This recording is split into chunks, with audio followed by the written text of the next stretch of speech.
Class is in session. College football hitting the book show for Monday, October the 6th. Ian Cameron and Connor Mack with you, ready to break down this Week 7 college football slate already. It's crazy how the weeks just keep on rolling along here on this Saturday of college, on these weeks of college football. But now we're in October. All of a sudden we're looking at 2 months of regular season left. I mean, half the season's almost over already. So it's always crazy how quickly it goes by. But we got a lot of games on tap, so we will jump right in to the Week 7 slate. We got a lot of weeknight action, and with the start of Wednesday night college football as the Conference USA begins loading up their conference slate with a bunch of weeknight games starting this week. So most of these Thursday games, Wednesday, Thursday games outside of one are Conference USA. So with that in mind, we will begin with Missouri State taking on Middle Tennessee State. We've got the Missouri State 2.5-point road favorites in this game. The total sitting at 51, pretty much across the board. Obviously, these are two of the lower tier teams, obviously, in this conference. And this is, with all due respect to the Conference USA, in my opinion, this is still the worst conference, the weakest conference going right now in college football. I think when you look at this game going into this matchup here for Missouri State, I like their offense. I like the capability of their passing game. Jacob Clark, though, is definitely an injury that you want to be aware of for this team. Now, they're off a bye week, so they've had time to see if Jacob Clark, their quarterback, is going to be healthy and available for this game. But he left that game against Western with an injury, and we don't know yet if he's going to be available. The injury report says questionable right now. So obviously this is a guy that's been a very good quarterback in this program for the last couple of years, back when they were an FCS team, and obviously has given them, puncher's chance here early on here in their first year as an FBS team in Conference USA. Missouri State 2-3 straight up, 3-2 against the spread. If he is unable to go in this game for the Missouri State Bears, that obviously means that they are going to have to turn to the backup quarterback, who is Deuce Bailey. He is also the quarterback that came in relief for Jacob Clark against Western Kentucky and struggled. Only went 7 for 16 with 57 passing yards in that game. So obviously it's pretty important that Jacob Clark plays here for this for this Missouri State team. Middle Tennessee State, rather, not a team I'm all that excited about backing. You look at their results so far this year, it's been pretty rough. They lose outright as a 15-point favorite against Austin Peay, blown out at Wisconsin. They did beat Nevada, but a bit of a misleading final score there. And other than that one win at Nevada, it's been rough. They get blown out by Marshall. They lose against Kennesaw State, 24-16. They are also off a bye going into this game. But you look again at Middle Tennessee State, it's really the same issues plaguing them right now. The defense is just not good at all. 6.2 yards per play allowed, 115th in the country. And what's a particular concern here is, the secondary's been ripped. And if Jacob Clark plays, there should be success here for this Missouri State offense. But then you counter that to the Middle Tennessee offense. They can't run the football.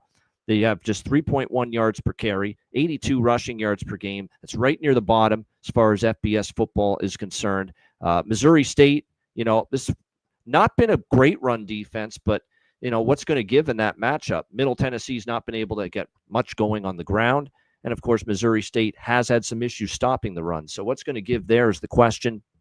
If Jacob Clark plays, I kind of like Missouri State. I still think they're a better team. They're going to come into this game with it's a winnable game against I think a worse-off Middle Tennessee team.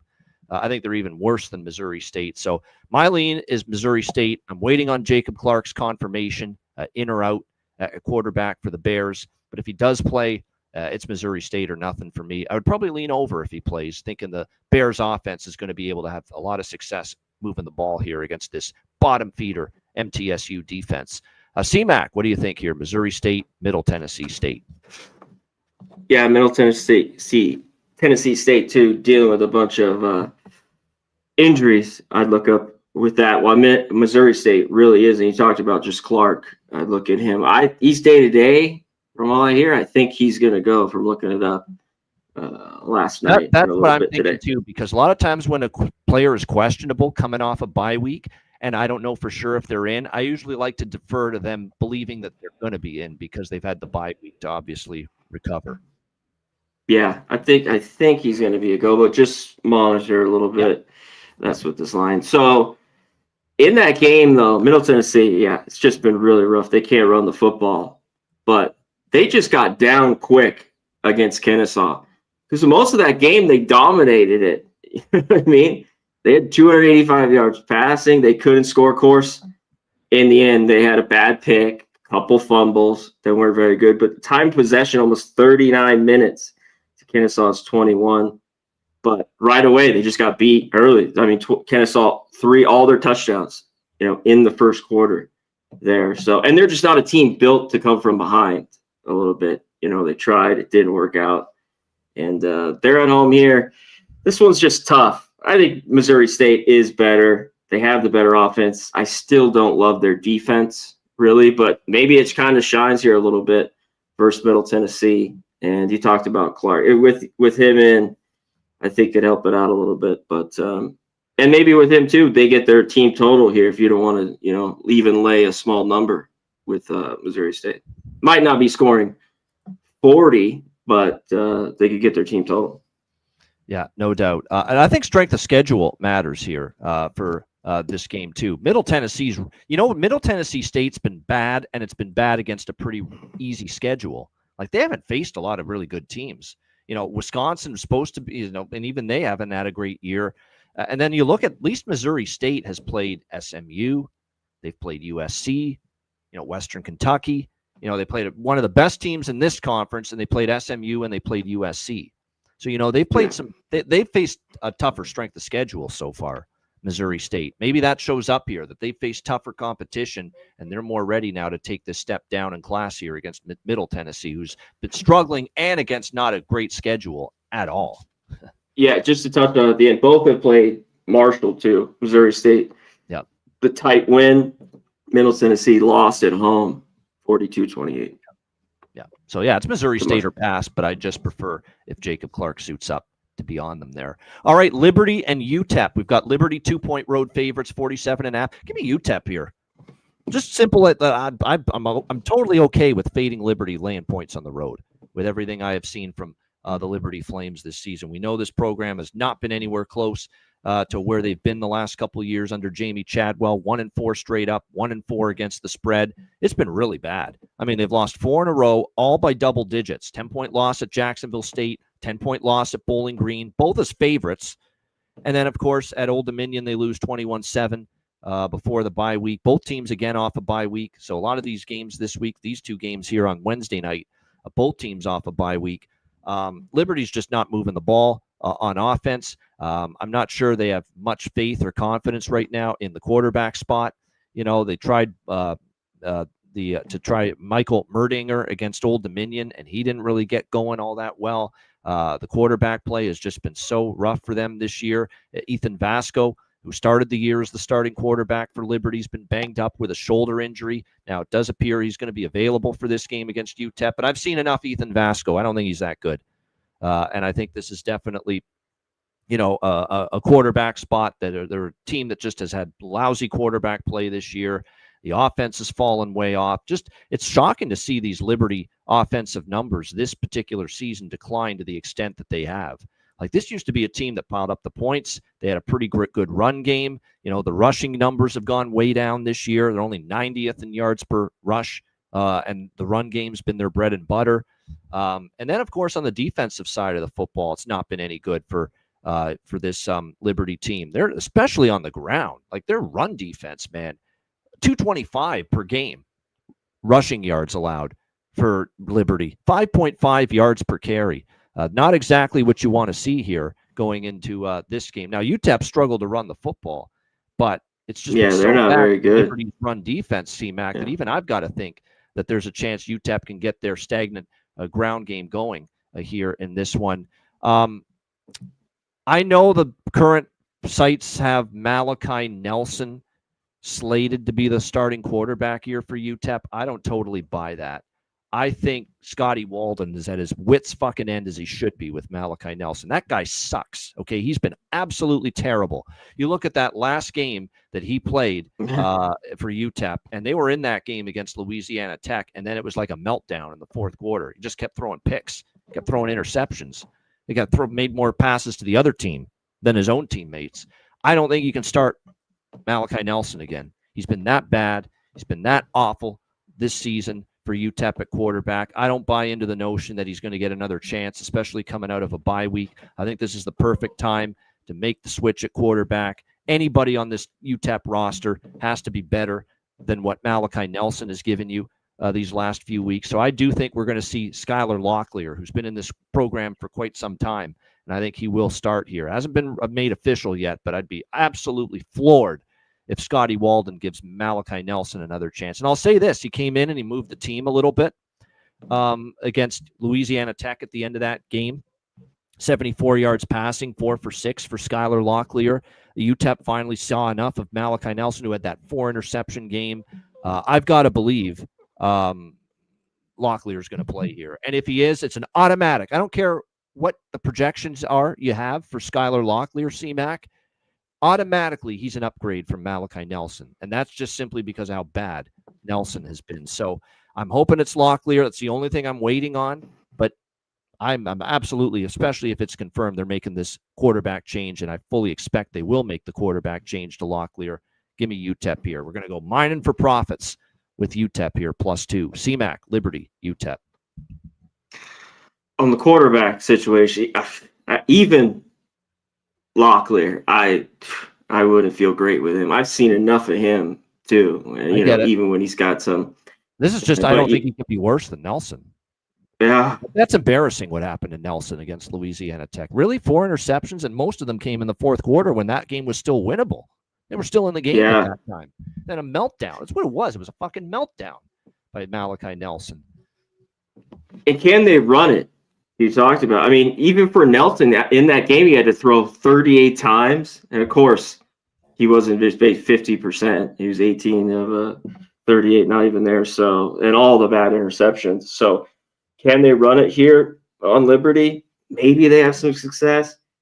I don't see either of these offenses doing anything unless something all of a sudden.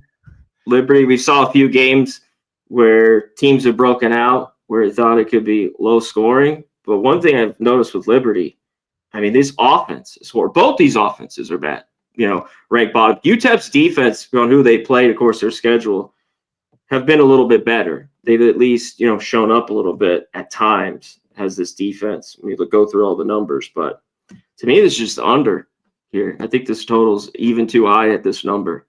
So I'm going to stay off the side. It's tough to take.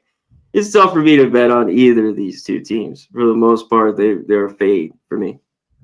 Well, another thing too about Liberty, it's not only I believe it's 0-3 on the road. I don't even know if they've covered on the road yet this year either. Liberty, like they've covered just 1 point spread this year. Liberty overall, and like I said, on the road they've lost by double digits all 3 times.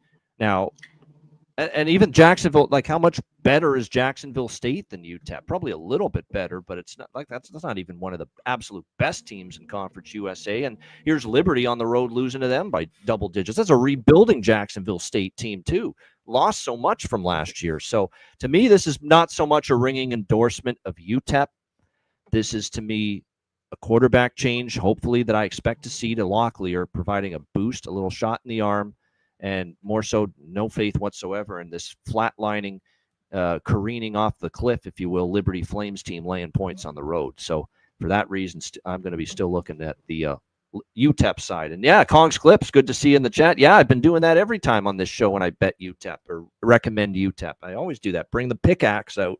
There we go. Mining for profits here with UTEP. That's exactly what we're doing. All right, let's go to Thursday. We've got Louisiana Tech and Kennesaw State. Louisiana Tech 6-point road favorites, 45.5, 46 the total here in this game. Louisiana Tech is still perfect against the spread this year. 4-1 straight up, 5-0 against the spread so far this season. Their 3 victories against FBS competition have all been by double digits. 49-14 over New Mexico State, 30-20 over Southern Miss, and 30-11 over UTEP, that aforementioned game we talked about where Malachi Nelson just turned into an interception turnover machine in that game. Another situation where both teams are off the bye week here for this Conference USA matchup.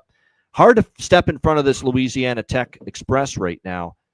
They've covered every number. They've been undervalued. And to be honest with you, their quarterback play has improved since they made a switch at quarterback earlier in the year. Trey Kukuk was the quarterback, and Blake Baker took over. He started out well. Now, he did struggle a little bit more in the game against UTEP, and he also had 2 fumbles lost. He had been playing pretty well. I still expect Blake Baker to be the quarterback here for Louisiana Tech in this game.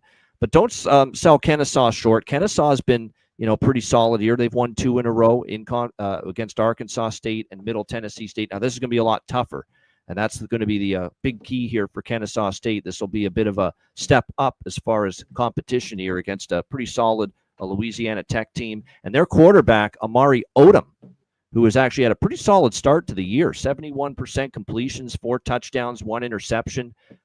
He's been banged up. He's questionable for this game with an undisclosed injury. The bye week, just like we talked about this with Jacob Clark from Missouri State, the bye week should help Amari Odom as far as his availability for this game on Thursday night between these 2 teams. So we'll see if he's able to take the field and suit up for Kennesaw at quarterback. This is a game I haven't bet yet. I'm not sure I will when it's all said and done. We've got this total right now, 45.5 in this game. Louisiana Tech defense, the more you watch them, the more you're impressed. Like, they haven't given up more than 20 points in a game this year, or 23 points, I should say, and that was against LSU. They went on the road to Baton Rouge, and they only gave up 23 points to LSU. So we got to give Louisiana Tech's defense a lot of credit. They've played very well so far this year. Can they make life difficult for Kennesaw? That's the question. The total, to me, it's in a good spot. Kind of lean that it could be a little bit low scoring, but I don't know if I want to bet under at 45.5. And, I like how it sets up for Kennesaw. Home dog, they've had a couple of good performances in a row. If Odom plays, that's going to give them more of a chance. I just don't know for a team that's 5-0 against the spread like Louisiana Tech that I want to fade them. Until they fail to cover a point spread, I'm a little bit reluctant to go against the Bulldogs. C-Mac, what do you think here? La Tech, Kennesaw. Yeah, I know. This one's a little bit difficult. I think Kennesaw to look their way. They played better, I thought, this year. And some of these teams are down, Arkansas State and others that they've played, but, they've got the job done. Arkansas State, by the way, played up on Saturday at home. I gave that off for shout out to Arkansas State. We probably won't get to them. Great job. What a win outright, 31-30. Yeah. Yeah, it's Arkansas State. So Louisiana Tech, Baker's been pretty good. I think the defense has been the biggest thing here with La Tech, and it's shown even that game against LSU holding them down. So yeah, at this number, it's a little bit tough. Louisiana Tech too, just been ATS machine dating back to at this line too where they've put it. It just seems like I'll just take them here, cover easy. But they seem like the side to me. Does La Tech? I mean, they've been really good this year. Not only the defense and the numbers, but the turnover margin. One of the top teams, second, and all Bama number 1 have had 8 turnovers. So, and one thing they should have success here because they're not going to throw it a ton with Baker is they ran the ball all right, about 150 yards a game, and Kennesaw still has given it up. They're 93rd. They give up 161. So I still think, they'll kind of be able to own the ground game here a little bit with Louisiana Tech. So, yeah, this is nothing that jumped out to me. It's kind of a wait. Tough to just jump off Louisiana Tech here the way they've been playing. Sleepy. Yeah. And the total, I think, is right on. I think it's a little bit too low. I mean, it definitely could stay under because these teams aren't going to light it up, but yeah, I thought it was right here. Maybe a little bit too low. Well, Kennesaw does play with some tempo. They do. Kennesaw State does play. It doesn't show in their points. They're not a team though that lights it up, but you're right. Yeah. But they are top 25 in seconds per play, 25th 24.5 seconds per play. That's 25th in the country, Kennesaw. And Louisiana Tech, they're a little bit slower. They're more methodical. They're middle of the pack, though, 55th as far as seconds per play.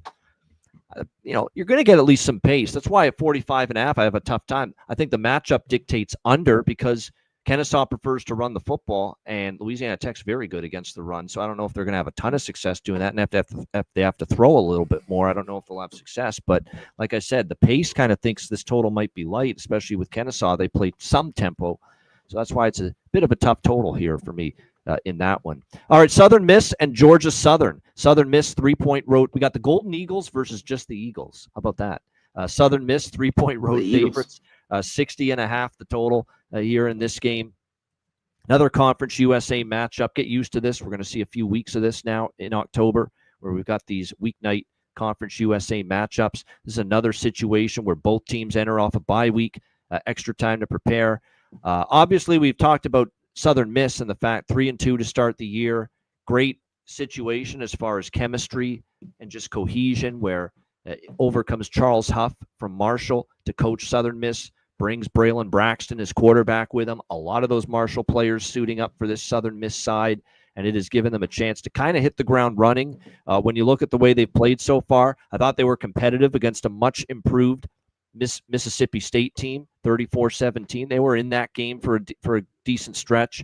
They pounded Jackson State. They pounded App State. They did lose to Louisiana Tech 30-20, but Louisiana Tech, we're finding out, one of the better Conference USA teams this year. And then they bounced back and they hammered Jacksonville State 42-25. Probably the best offensive showing that Braylon Braxton and the offensive had. Jeffrey Pittman's a great running back.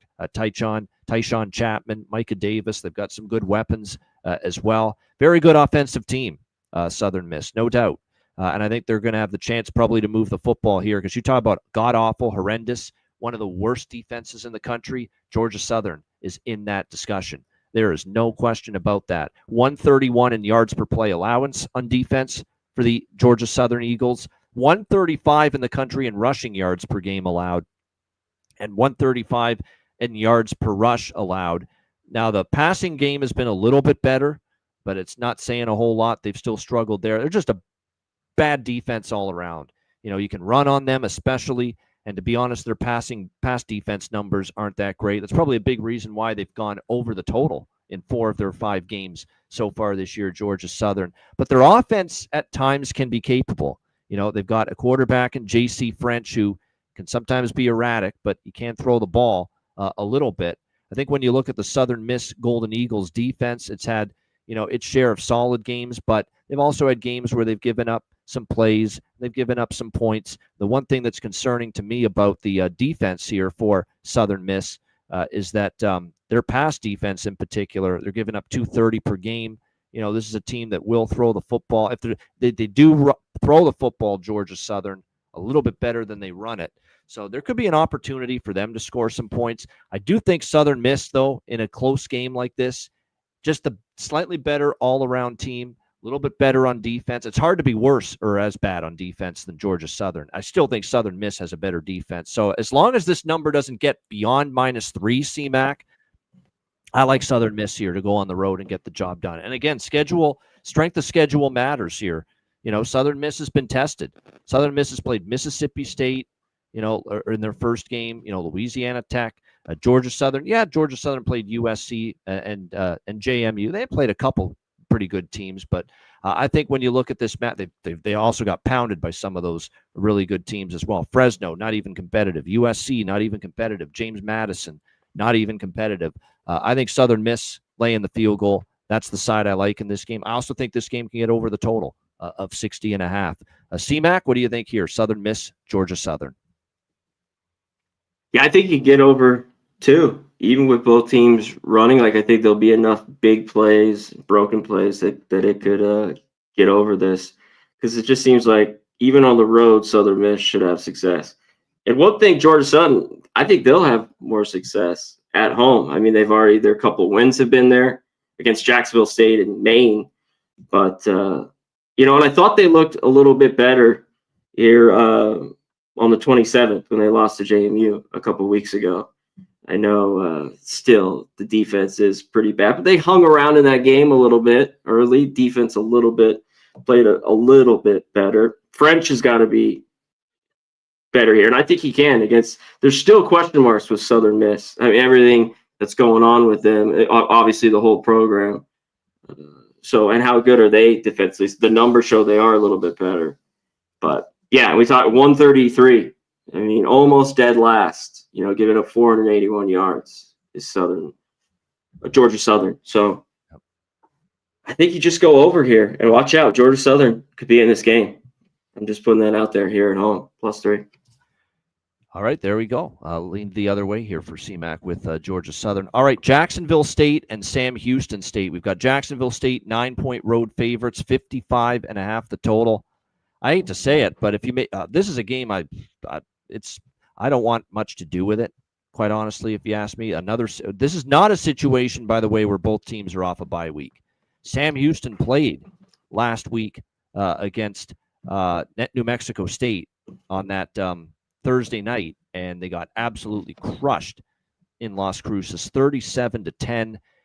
Unreal that Sam Houston, and I know they're bad, and I don't love the Phil Longo hire, and I know they're trying to fit the square peg into the round hole with Hunter Watson, who's a run-heavy quarterback in a passing system, and it's a fucking mess. It's a shit show right now for Sam Houston, and their defense is terrible, and we saw it again last week.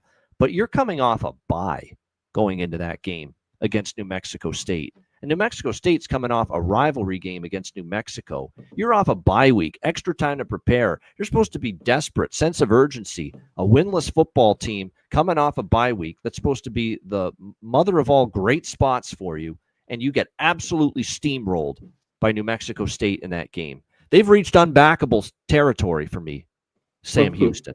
Unbackable. And I know they're getting 9 as a home underdog here. And Jacksonville State they've got their own issues. But I can't back Sam Houston. That's how bad it's gotten with them. 0-5 straight up, 0-5 against the spread so far this season. Really, they haven't even come close to covering the number in a lot of these games. Look at these results. I mean, UNLV, they get blown out 38-21. Western Kentucky 41-20. That was probably their best game, the first game against Western Kentucky, and it's gotten worse for them pretty much ever since. 37-20, they lose at Hawaii with a backup quarterback. That was Weaver at quarterback that night for Hawaii, not Alejado. They get shut out by Texas. 55-0 as a 39.5-point dog. They lose outright as a small 2-point favorite on the road last week to New Mexico State, 37-10. Like, how do you put your money with a straight face? How do you look yourself in the mirror and put money on Sam Houston State right now? Like, that's absolutely how bad it is. But do you want to lay 9 with Jacksonville State on the road is the counter argument. Now, they do have the bye, so extra time to prepare for Jacksonville State. But again, their wins are Liberty 34-24, who have been way down, and of course Murray State, an FCS team. They've also had some ugly losses. They got crushed by Southern Miss. They lose at Georgia Southern, who have terrible defense, and they still lost that game. They did cover the first game against UCF. Now we're in a territory where they not only have to win this game, they have to win by margin. The one thing I will say about Jacksonville State is they can't throw the football very well, but they can run it. And that's the way it was, too, when Rich Rod was here before he bolted for West Virginia. There's a run-heavy offense. If they run the football, they'll have success. If they can't run the football, they're going to struggle. While they're a great run, they have a great rushing attack. And Sam Houston is giving up 4.3 yards per carry. That's 102 in the country. 148 rushing yards per game. That's 91 in the country. And factor in that they've given up 148 rushing yards per game. And the schedule hasn't even been all that. Western Kentucky is a team that doesn't even run the football very much. And yet, said Sam Houston faced them. And still the run defense numbers are that bad for Sam Houston. So Jacksonville State should be able to run the football here against Sam Houston. So maybe a team total over from Jacksonville State. I think maybe I could sign up with that. I'd probably prefer that than trusting them laying the 9. But there's absolutely zero freaking chance of me taking Sam Houston. That is how bad things have gotten for Phil Longo's crew. CMAC, what do you think here? Jacksonville State, Sam Houston State. Yeah, how does Jacksonville State not have success running the football here? Like, and their defense has been so bad, Sam Houston. I get, like, the run defense has been a little bit better than the pass. Like, they've been awful. Like, over 300 yards, one at the very, very bottom. You mean they bring in Gavin here. Wimsatt as your quarterback, and the passing game's not that great for Jacksonville State? Come on, shocker! Can't believe that. Yeah, that's exactly. So that's another thing, real quick, on laying these points. Like, could they cover? Sure, because Sam Houston's just been that bad. But yeah, it's just going to be a ton of running the football.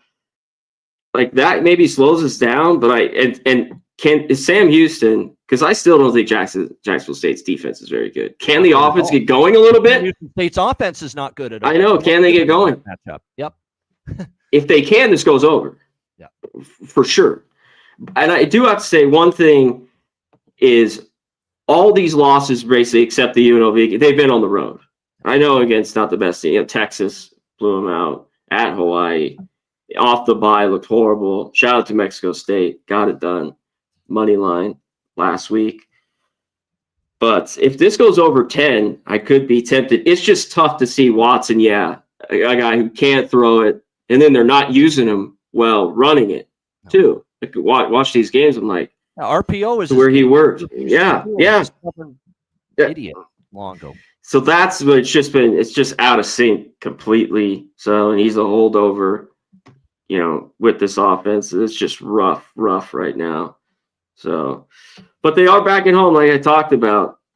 I don't know. If this got over 10, they could maybe hang in this game a little bit. I know nobody wants to bet on them for sure. So, but if they're ever going to get up here, in a game like this Friday night, I think they could. And if there's success, I lean over. I know there'll be a ton of running, but I think the offense having enough success. And like you said, if you like Jacksonville said, I think you just go team total. Why mess around here? If you think I wouldn't lay the points. I would if you think they're going to just run it here and get their points, take their team total. It's high, but cripe. I mean, New Mexico State got a 37 on the board against Sam Houston State last week. You're telling me Jacksonville State can't get over 32.5 with their team total? They've been able to put this up. Yep. Liberty, Georgia Southern. These are some bad defenses too. But they've been able to put up points. Jacksonville State. Yeah, that's probably what I would do. Honestly, the team total is probably the best option here for this game. If you like the Cox. I think so. All right, our last game for Thursday, East Carolina, Tulane. Great matchup here in the AAC. We've got Tulane 7-point road home favorites, 55 the total in this game.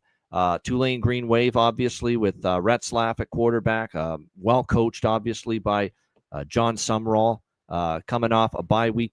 Both teams actually off a bye for this AAC Thursday night matchup. Other than the loss against Ole Miss, it's been a very good year to start for Tulane. Retzlaff's look good. The offenses look good.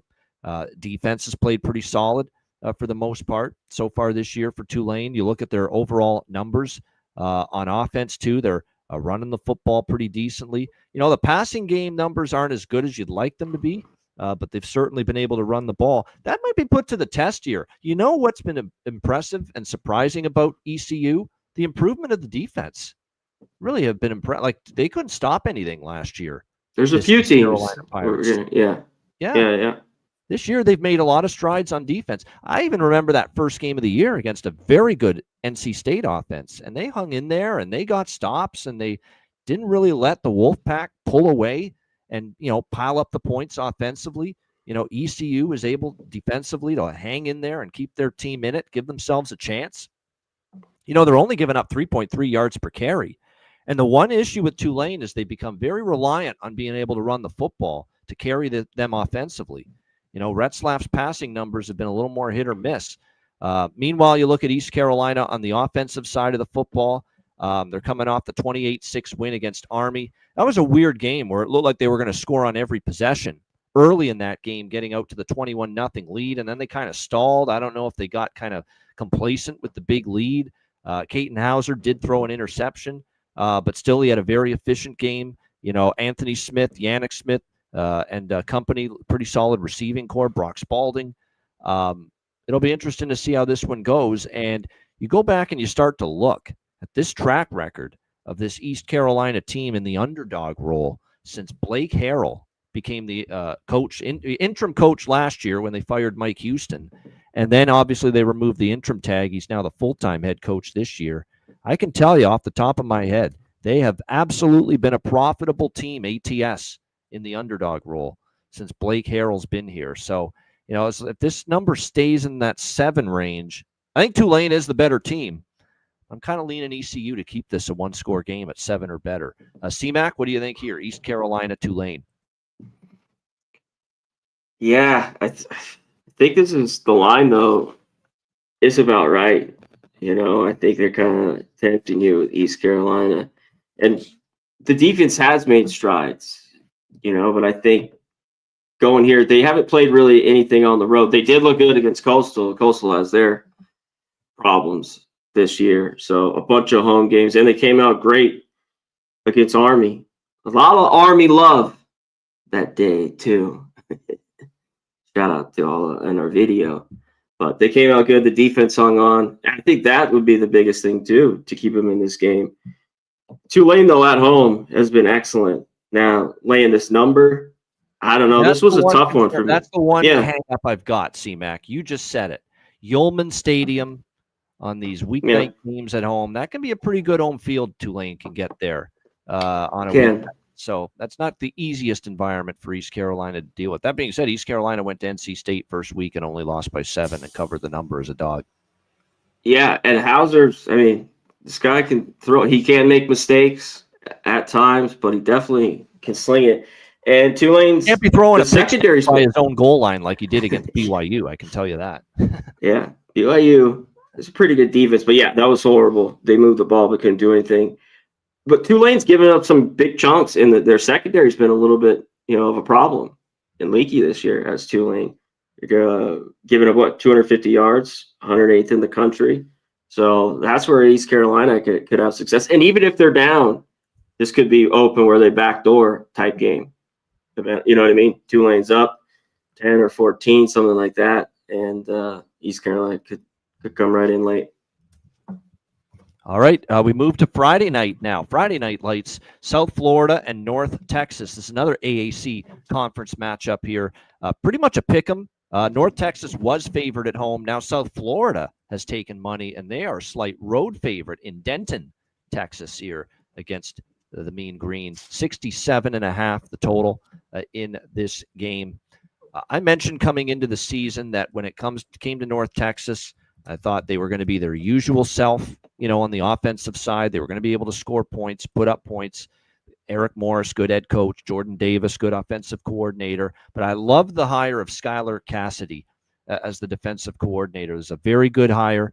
He's got great, success previously before getting this job as North Texas's new defensive coordinator. And early in the year, it looked like, wow, this North Texas defense, they do look better. And I do still think they're better, no question. 5-0 straight up, 4-1 against the spread for North Texas, 4-1 straight up, 4-1 against the spread for South Florida. South Florida just scored.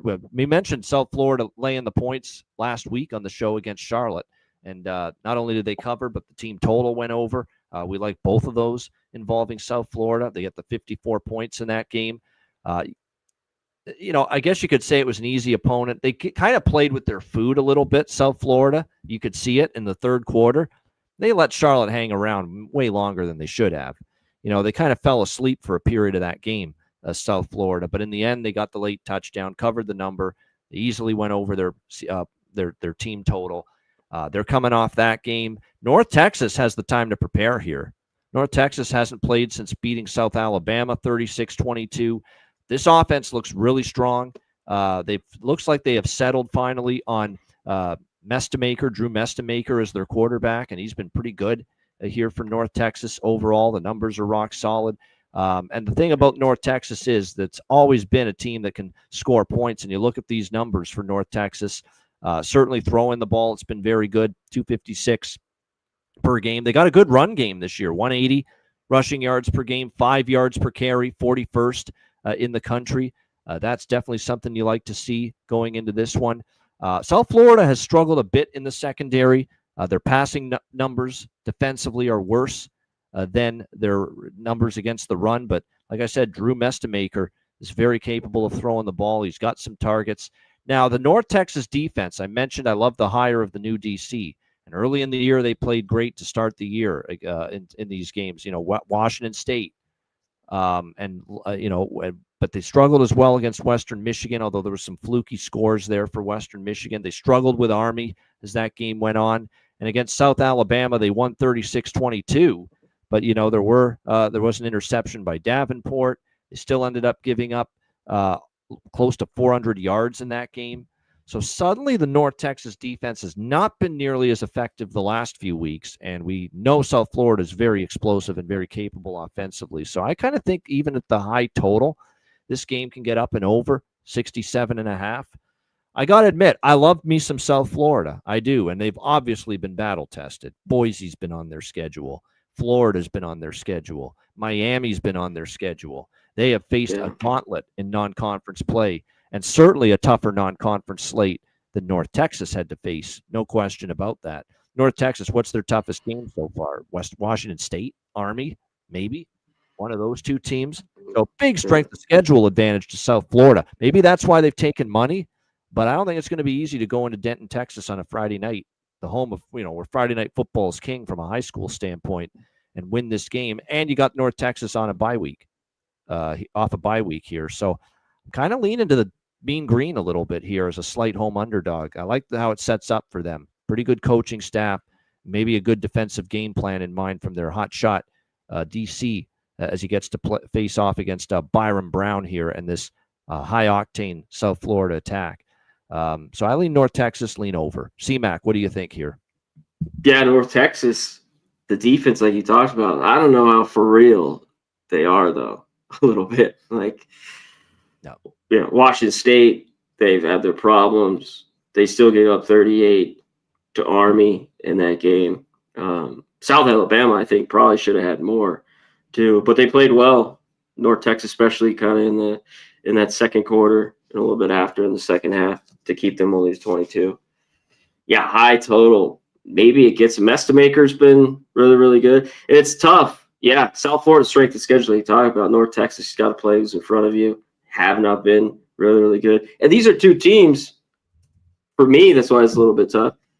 I want to bet on them, not against them. Sometimes in these games, I'm like, I think South Florida could go in there and get the win here. It might not be easy. I think it might move their way, too, here a little bit. I mean, it's 1.5. We'll just go to 2. This is one to wait a little bit the rest of the week, how it kind of looks. But this is definitely a good game. Should be some fireworks for sure.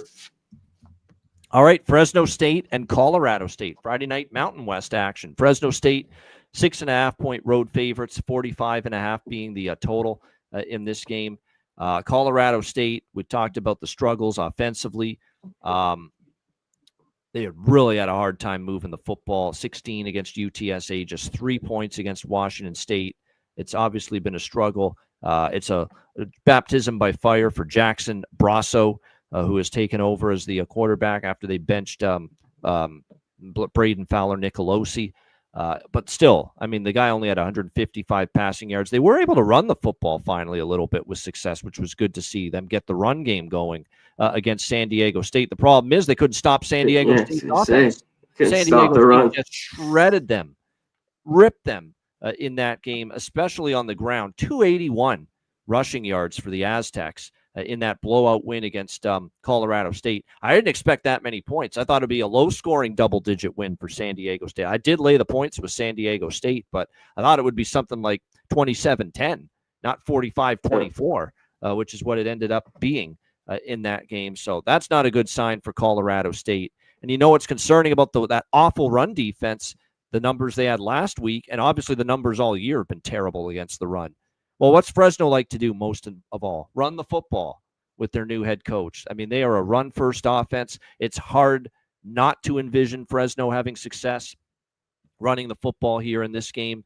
Now, in the favorites role, in FBS play, they did win and cover against Georgia Southern, but the last 2 times they were favored, 0-2 against the spread. They won those games, but a 2-point narrow win against Hawaii.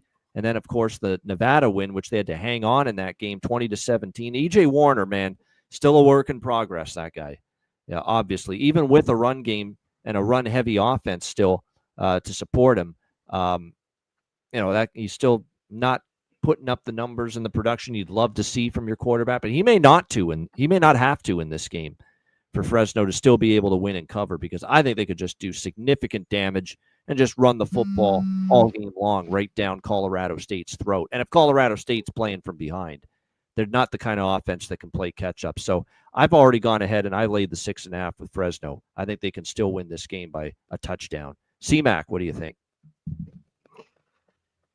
Yeah, Fresno, they came out, looked really good. They kind of had to hang on there against a bad Nevada team. It was bad offense as well. Some of their numbers, when you go through, have been horrible throughout the year. So, yeah, Warner's tough. That's the only thing. Just hand the ball off. You got to keep him not throwing. I think he's already got 6 picks. Yep. Yeah, keep it simple. You saw the success. Now, Colorado State is at home. They're just disarray. Now the defense was horrible. In some games, I thought they looked like kept them in games, but the offense just was dreadful. You know, they score a few more. I know 2 of those touchdowns, though, were in the fourth quarter. One was really, really late that they got against San Diego State. So, and just everything seems out of whack. That's why I can't back Colorado State. It seems like this is a spot in times that they play better at home at Fort Collins, but, man, I can't take them. That's for sure. I'm off. All right, Rutgers and Washington. This is the last of the Friday night and weeknight games here on the show today. Big Ten action on a Friday night. I believe this is the Fox Friday night game. We got Washington 10-point home favorites, 58.5, 59 the total here in this one. Keep an eye on Washington and the injury situation for Jed Fish's team. That was a team that was significantly banged up against Maryland, and boy, did they play like it. Now, it wasn't a great spot anyway. They were coming off the Ohio State home loss, 24-16. You got to go all the way to the East Coast and play Maryland. But you know, they survived that game with a big rally in the fourth quarter. It's a terrible loss for Maryland, you know, because they were up 20-3 at one point in that game, and Washington comes all the way back, 21 unanswered, 3 fourth quarter touchdowns, even with some injuries on defense. You give credit to Damon Williams. He couldn't. The offense really couldn't get much of anything going for all of a sudden it wakes up, yeah. And then bam. The passing attack comes alive. So does Denzel Boston, Decker DeGraff, and a lot of those great receivers that Washington has. And just a stunning turnaround for Washington to come back from 20-3 down and be able to rally and beat Maryland on the road 24-20 last week in that game. They didn't cover though. And that's why I was leery of taking Washington. Glad I didn't, because I was leaning to Washington, but didn't end up taking them. We'll see how they fare here now. Big comeback win. Again, keep an eye. They had some injuries in the trenches, O-line and D-line, some other defensive injuries. Keep an eye on that going into this game. By the way, we always know in Seattle the weather can be dicey. Early week forecast says 70% chance of rain for this game on Friday night, which is unfortunate. Well, I don't know if it's unfortunate, because I always say rain's not enough to take me off a total, but there's no way that for me right now, and I think we're both of this kind of sentiment here, for Rutgers, it's over or nothing with their games. You will not see me betting an under right now in a Rutgers game. They are a just classic over team. They can score. They can put up points. Kaliak Manis has been solid. You know, the run game led by Antoine Raymond has been pretty good for Rutgers early in the year. Got a couple of receivers they can rely on, but their defense for Greg Schiano is nowhere near as good as it's been in the past. Last year they had injuries. Last year they struggled. They couldn't get stops. And look at the way they played defense this year against any team with a pulse offensively has been able to move the football against Rutgers. 31 for Ohio, 38 for Iowa. Gronowski and company, 38 points against this Rutgers defense. And 31 in the loss to Minnesota for Rutgers before the bye week. Now, it is a situational advantage for Rutgers. They are off a bye week, so they have the extra time to prepare. And for Washington, a little bit banged up. Ohio State game, over to Maryland, you know, for that comeback against the Terrapins when they were left for dead. Now you fly back home all the way to the West Coast. You're laying 10 against the Rutgers team fresh off a bye. I kind of think Rutgers is a great spot play here.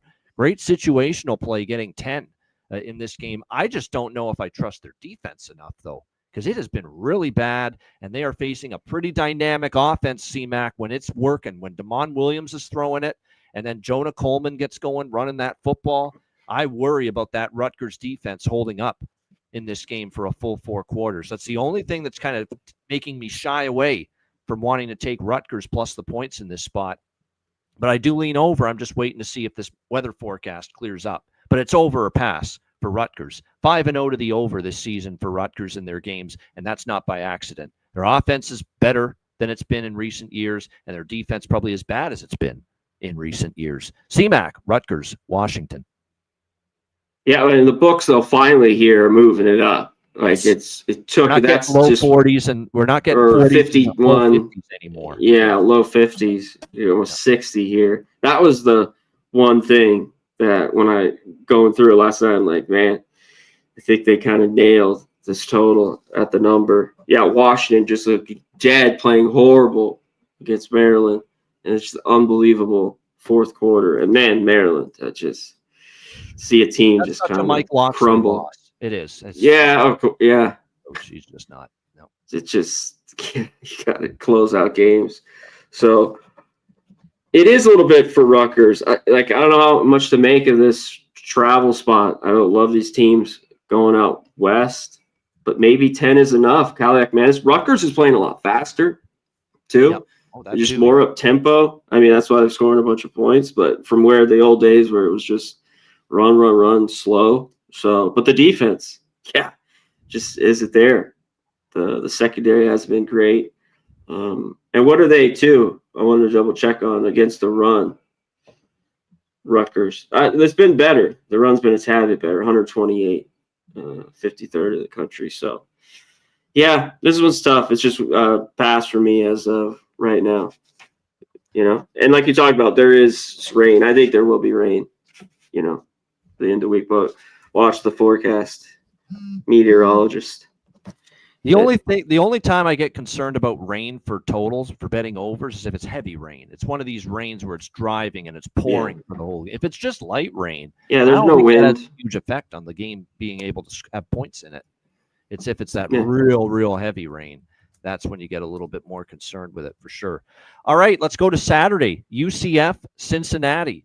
In the Big 12, we've got Cincinnati 11.5-point home favorites, and the total here currently at 55.5 across the board in this game.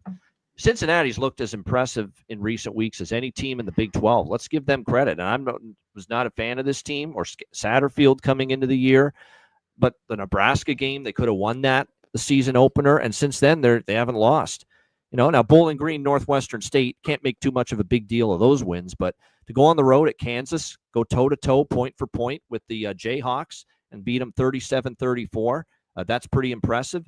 And then, of course, against Iowa State last week, 38-30. Now, I will say this, and I had Cincinnati team total over. I had the full game over with Iowa State, Cincinnati. I loved those two bets last week, noting how decimated Iowa State was in the secondary. And yet, Cincinnati picked on that secondary a little bit, but it's actually the run game that did a lot of the damage against Iowa State's defense last week for the Bearcats. But the Bearcats' offense looks great. They're running it. They can throw it. This is as good as I've ever seen Brendan Sorsby play at the quarterback position for the Cincinnati Bearcats. They're probably capable of doing some damage. There's still some questions with how good the UCF defense is. They've given up 34 and 27 against Kansas State and Kansas, the last two losses. It's such a gut-wrenching loss for me with plus the points on UCF last week. They led such a good part of that game. Can't even hang on for the cover at the end, and they lose 27-20 against Kansas. So they'll be looking to bounce back off 2 straight losses. And keep an eye once again on the status of Taven Jackson, of course, going into this game. And like I said, we'll see if he's able to suit up here in this one for the UCF Knights. And again, like I said, he's been banged up a little bit. He's tried to give it a go. But like I said, when you look at the UCF team last week, when Taven Jackson left that game with the injury again, and Cam Fancher came in, the offense died. Let's call it like we see it. We've said this all season. That guy's not a good quarterback, Cam Fancher. And if he's got to start in this game, there's no way I'm backing UCF on the road against a red-hot Cincy team. But if you can tell me Taven Jackson's cleared and is good to go, this is not the worst sell high spot in the world for Cincinnati because they're coming off now. They're getting some betting market love. They're laying a big number. You know, I like this UCF offense when Taven Jackson's in there. If Taven Jackson's good to go, I'll take UCF in the over. If he doesn't play, it's probably a stay off for me in this game. C-Mac, what do you think here? UCF, Cincy. Yeah, Cincy, the offense, real quick, did on UCF. I just the whole second half, like you talked about, it finished. But to be up 14-0 and not just game changed when Jackson went down. Let's call it like we see it. Yeah, I know, but it just can't do nothing. They still like early on were able to run the ball. It's just no second half points. You know, and Kansas had that good third quarter, but they didn't have anything in the fourth. So it was just like, wow, at home, not good. And I don't want them here on the road. You know, it's tempting because I don't think you want to lay it really here with Cincy. I think if you look at it, just maybe their team total, the way the offense has been going, maybe look that way in this game, that they get there with their team total. So, yeah, when I was looking team total here with Cincy, I thought the offense the last few weeks has been pretty good. And it's another thing, they're right back here at home. It was a big win, so maybe it is a little bit of a letdown. But, hey, you're back at home here against the UCF team that especially I don't want on the road. You know, I don't want to back them at home. Yeah. Shit, and we saw that worked out last week. So, Cincy team total, I think you get here. It's maybe one of these games where if Taven Jackson plays, this might be a game where I try to get cute and take UCF plus the points because I do think, you know, they can hang in that number if he does play. Full game over. And I'm with you on that Cincy team total. Even in a potential, you know, hangover spot because it was a big, you know, ESPN2 game, Iowa State, you know, one of the better teams in the conference. I still think they might move the ball at will against UCF because that offense is humming right now. For Cincinnati. Like I said, there's no question about it. It's as good as I've seen Sorsby play. He's throwing it well. He's using his legs a ton, too, which is something to see. That guy is clearly worked on his ability to move in the pocket. No question about that. He has been running the football more as well. All right, Northwestern. Oh, gosh, Penn State. Oh, James Franklin, our favorite. One of our favorites to just, you know, treat like a human piñata here. And he's getting treated like a human piñata this week. If you thought losing your millionth big game in your career as a head coach at Penn State was bad against Oregon, how about losing to the lifeless, horrific, winless UCLA Bruins as a 25-point favorite and against a team that had already fired their coach this year? Things had gone so bad. Wow. That tells you all you need to know. Penn State, terrible loss. 22-point home favorites now in this game, 48.5 the total. Give me Northwestern here. Now, Northwestern I know is bad.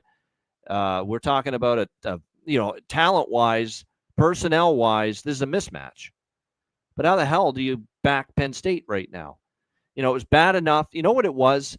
That Oregon loss zapped a lot of their confidence and a lot of the energy and life and pizzazz out of that team. They looked like zombies on the football field in the first half against UCLA last week. And that's coaching. That's James Franklin. That falls on you. You got to get your team back mentally in the right frame of mind to play football. You can't act like, oh, woe is us. Our season's lost because we lost a heartbreaker and another big game on Saturday a couple weeks ago against Oregon. You can't have that mindset. You as a coach have to instill confidence in this team, belief in this team. They looked like they had totally lost their way in the first half against UCLA. Defense, which was, you know, actually been pretty solid much of the year, not so much the Oregon game, but there's no excuse for this UCLA offense that's done nothing all year to be ripping you like they did, to get 269 rushing yards against your defense. That's totally unacceptable. Nico Iamaleava, who had been a disaster for UCLA this year, he's only got 7 incomplete passes. 7. He went 17 for 24, 2 touchdowns, no interceptions, and worst of all, you let him run for 128 yards against that lousy Penn State defense. I thought I was watching frickin' Josh Allen, Patrick Mahomes, Lamar Jackson at quarterback on Saturday in the Rose Bowl. How does that happen if you're Penn State? You know, they were totally just, like I said, they looked like walking corpses on the football field in that first half. And that's where the game was lost. 27-7 at halftime. And credit to them, they finally showed a little guts, a little heart, and tried to battle back. But you dug yourself too big a fucking hole, too big a deficit. And by then it was too little, too late. And now James Franklin, you see the press conference, and he's trying to remain positive and all that. There's no positives to take from this game. None. Zero. This is a UCLA team that's been awful. And you got just destroyed by them in the first half. And okay, I always say this, and I say this about some NFL games. Let me compare Penn State, UCLA to Dallas and the Jets. It's going to look at the final score for the Jets. It wasn't that bad. I don't give two shits what the New York Jets did in the second half on Sunday against Dallas. In the first half, when it mattered most, you got your asses beat and destroyed and annihilated by the Dallas Cowboys. What was that? 30-3 at halftime for Dallas over the New York Jets yesterday. Then I don't care that you got these phony garbage points late in the game and made it close. I don't care. When the game mattered most, first half, you weren't ready to play, and you got destroyed. You got your ass beat. That's the way I feel about Penn State, UCLA. I don't care that you made it look close in the end, that you came back and you almost won the game.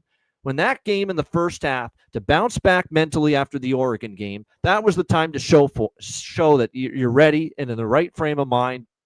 We got a long season ahead. One loss doesn't ruin our season. And instead, against a terrible, and I mean terrible, UCLA team, and a guy that's offensive coordinator for the first time ever in Rick Neuheisel's kid, Jerry Neuheisel, and shout out to that beautiful television moment there on CBS after that game, Rick cheering on his kid to the big win for UCLA in the studio, working as he always does, the CBS game on Saturday afternoons in the studio in the Big Ten. That was a great television moment, father and son. You get a little emotional seeing that. That's ridiculous what Penn State did. Totally absurd to be down 27-7 at halftime. I almost don't care they came back and won the game. They may try to use that as some kind of positive and sell you this ball of yarn and this spin job that there's some positive for them coming all the way. Oh, look at the heart we showed. Don't fall behind 27-7 in the first half against a lousy, horrific, winless UCLA team. That's where I'm at with that game. Awful. There's no chance I'm back in Penn State here. I know they're athletically, talent, recruiting-wise, personnel-wise, this is a mismatch. And I'm not going to try to tell you Northwestern's been any good this year. I thought they were going to be better than this. They really haven't been. Their wins against, they got blown out by Tulane, blown out by Oregon. They beat UCLA, but barely at home. Now, they did play better last week, but it was against UL Monroe. I need to see more, 42-7. But it was a much better performance from them overall. Preston Stone finally played a good game. This is more so, where the hell is the psyche of Penn State right now? If you thought it was bad after losing the millionth big game that James Franklin and this team has had against Oregon, where do you think the mental confidence and the psyche is and the fragility of this team is now after losing to a horrific UCLA Bruins team on Saturday as a 25-point favorite? Losing that game outright. Give me Northwestern. I don't even care that there could be a mismatch on the field, personnel-wise. I'll take my chances, Penn State, which hasn't covered a number, by the way, this year. Penn State. Even in those big spreads, they didn't cover. So give me Northwestern here. And Drew Aller, I'm sick of hearing about Drew Aller. That's no big-time quarterback. Not at all. Dude, he's never been. Besides, he's... No. See, look, he got garbage points, garbage yards against Oregon to come back, force overtime, game on the line, throws an interception. When I need to have it, he's not there for me, Drew Aller. He fucks it up. Notre Dame in the playoff last year. I need a big-time throw from him. I need him to make a completion to keep my playoff hopes alive, keep the season alive. Pick an interception there against Notre Dame last year in the semifinal. UCLA game finally gets it rolling in the second half, driving to maybe tie the game or win it against UCLA late. What happens? Takes a sack. Doesn't even get the ball off in the fourth down there, right at the end of that game. When I need it from Drew Aller, can't find him with a telescope. That's all there is to it. When I need him to show up in a big moment and a big spot and make a big-time play for me as this so-called big-time prospect and big-time quarterback people keep bloviating that he's been for these last few years, he never delivers for me. Never in the big moment. That's all. Case closed. Don't see it for him as a big-time NFL guy at the next level. So give me Northwestern. C-Mac, what do you think? Oh, he's definitely not cutting it anywhere. And if he does, I will come on here and be, I'm wrong. I have no problem. But there ain't no fucking way. Drew Aller at the next level for sure. Yeah, there's just no way. This Northwestern, and what I saw in that game is, of course, the hangover that they had, but just they got blown off the ball against the UCLA team. It's just been horrific. I mean, what they have 53 rushes for 269 yards. That was Lamar Iamaliava on Saturday, I think. I couldn't believe the way that guy was running down their throat. Yeah, and one thing with Northwestern too that's looked good. They've been able to run the football. You know, they've almost had 200 yards a game, so I think they can have some success here. You know, against Penn State. And some of their numbers look all right. They're still giving up, you know, and that's with the horrible game last week, 150 yards on the ground. Before that, they played nobody, you know, other than Oregon, of course. At home, wide out. They can't, you know, lose the game. So, yeah, it's just too big. As long as Stone isn't awful here, but man, he just can't have horrible fuck-ups, you know, and interception look awful. Try to keep the game within him here, maybe not making crazy throws. I think they can stay in it here. I think Northwestern's defense is enough here. 3 touchdowns. Yeah, I think so too. Yeah, and yes, yeah, he couldn't win the big games, James Franklin. Now, if he's going to start losing the little games, the cupcake games, we're in really big trouble now here with James Franklin and Penn State. That's the kind of loss where, if you ask me, do they rally from this and find a way to light the spark again, or does it go completely off the cliff? I lean toward the latter, that it's going to go completely off the rails maybe for Penn State moving forward. I truly think that could be the case. Just like it is it was going that way for Clemson, but when you face Bill Belichick in North Carolina, they can cure what ails you, and Clemson found that out last weekend. Holy mackerel. What a destruction by Dabo Swinney, and Clemson couldn't get out of their own way, and they roll into Chapel Hill, and they put the boot to ass to North Carolina and Bill Belichick there in that game. But now they're laying 14 against Boston College, 54 the total. I don't see me betting this game. I don't know if I can back Boston College. That was bad. That was really what's been worse, North Carolina or with Belichick, or Boston College right now with O'Brien? I mean, horrible. My goodness. And early in the year, I was starting to say, you know what? BC, you know, they played well against Michigan State, but lost in overtime. They lost close games, though. Yeah, they lost them. Yeah, and I came out of that game thinking maybe he's got Lonergan, a good quarterback. He's got something going here. But this defense is bad. Okay, it really Stanford puts a 30 on you. You give up the late touchdown to Sagapola Tele against Cal 2 weeks ago and blow that game. And then you were just eviscerated by Pitt, 48-7. I'll say this: I give Pat Narduzzi credit. He had the balls to replace Eli Holstein with Mason. Oh yeah, the kid. And that Mason Heinschel played well. He really did. I think he might be the better quarterback than Holstein. So if they stick with him, they might have found somebody there in that game. He was great. Boston College defense isn't great, and you got to believe that this was supposed to be a good Clemson offense. It hadn't been. But Cade Klubnik, now it was a terrible North Carolina defense, the defense that's been bombed against TCU, UCF, Clemson, all the good teams they've played. But still, that's a shot in the arm for this Clemson offense. Klubnik had his best game.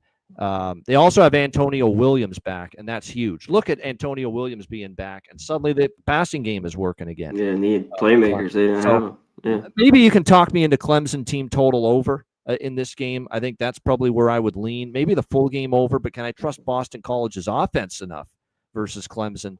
Because they only put up 7 in that game against Pitt. But, yeah, Clemson team total over should get there. And this is a game where now that they won, and they won convincingly, albeit a bad North Carolina team, they needed a win like that for confidence. And maybe Clemson comes off that game and says, hey, our season's not totally dead yet. Let's make something of it. Let's have a good finish. Try to win every game we can the rest of the way. So maybe a Clemson team total over I look at in this game because with what I've seen from the BC defense, I don't know if they're shutting down Clemson. C-Mac, what do you think?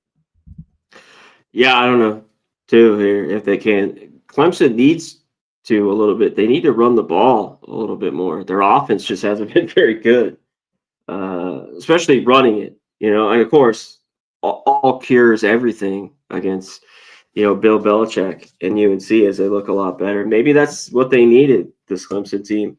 And Boston College, this is the team. I thought Clemson doesn't run. Boston College. I mean, all they want to do is throw it. They're not balanced at all. I mean, maybe especially lately they got their ass kicked. I lost a bunch of before that close games where they haven't been very good. Only 85 yards rushing a game is Boston College. 126. That's just not going to cut it. They are here at home. I mean, does that mean anything with this team? Usually BC at home could play up and a lot better, but I don't know here. I mean, right now with both these two teams, I just have to be off. I got to be off this game and nothing to do with it. Excuse me. All right. Good. There we go. Clearing my throat a bit. All right. Pitt and Florida State as I try to stay alive here on the Hitting the Book show. We've got Florida State, 11-point home favorites, 58 the total. We don't need any on-air death, so I'm going to try to stay alive for you here and not get choke myself to death here on the show. All right. Anyway, I think it's gone now. Good. All right. I like Pittsburgh here. I think we're finding out Florida State.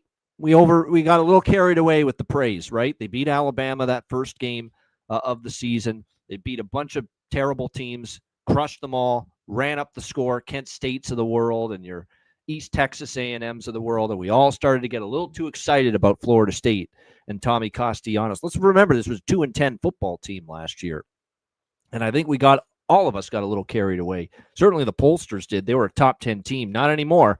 Lose to Virginia on that Friday night a couple weeks ago. Defense couldn't stop Chandler Morris and the Virginia offense, and then Saturday against Miami, men against boys. Miami just had their way with Florida State in that game. And Castellanos has reverted back to BC Castellanos the last few weeks. Mistakes, not accurate. He's going to show up. Percentage, right? Yep, it's dipped big time, especially in the blowout loss to Miami on Saturday. Now they're off 2 back-to-back losses. Confidence is starting to wane a little bit. And now you're laying a big number against a Pitt team. Like I said, their offense is humming, and Narduzzi had the guts to change quarterbacks, go to Mason Heinschel against BC, and that offense looked great.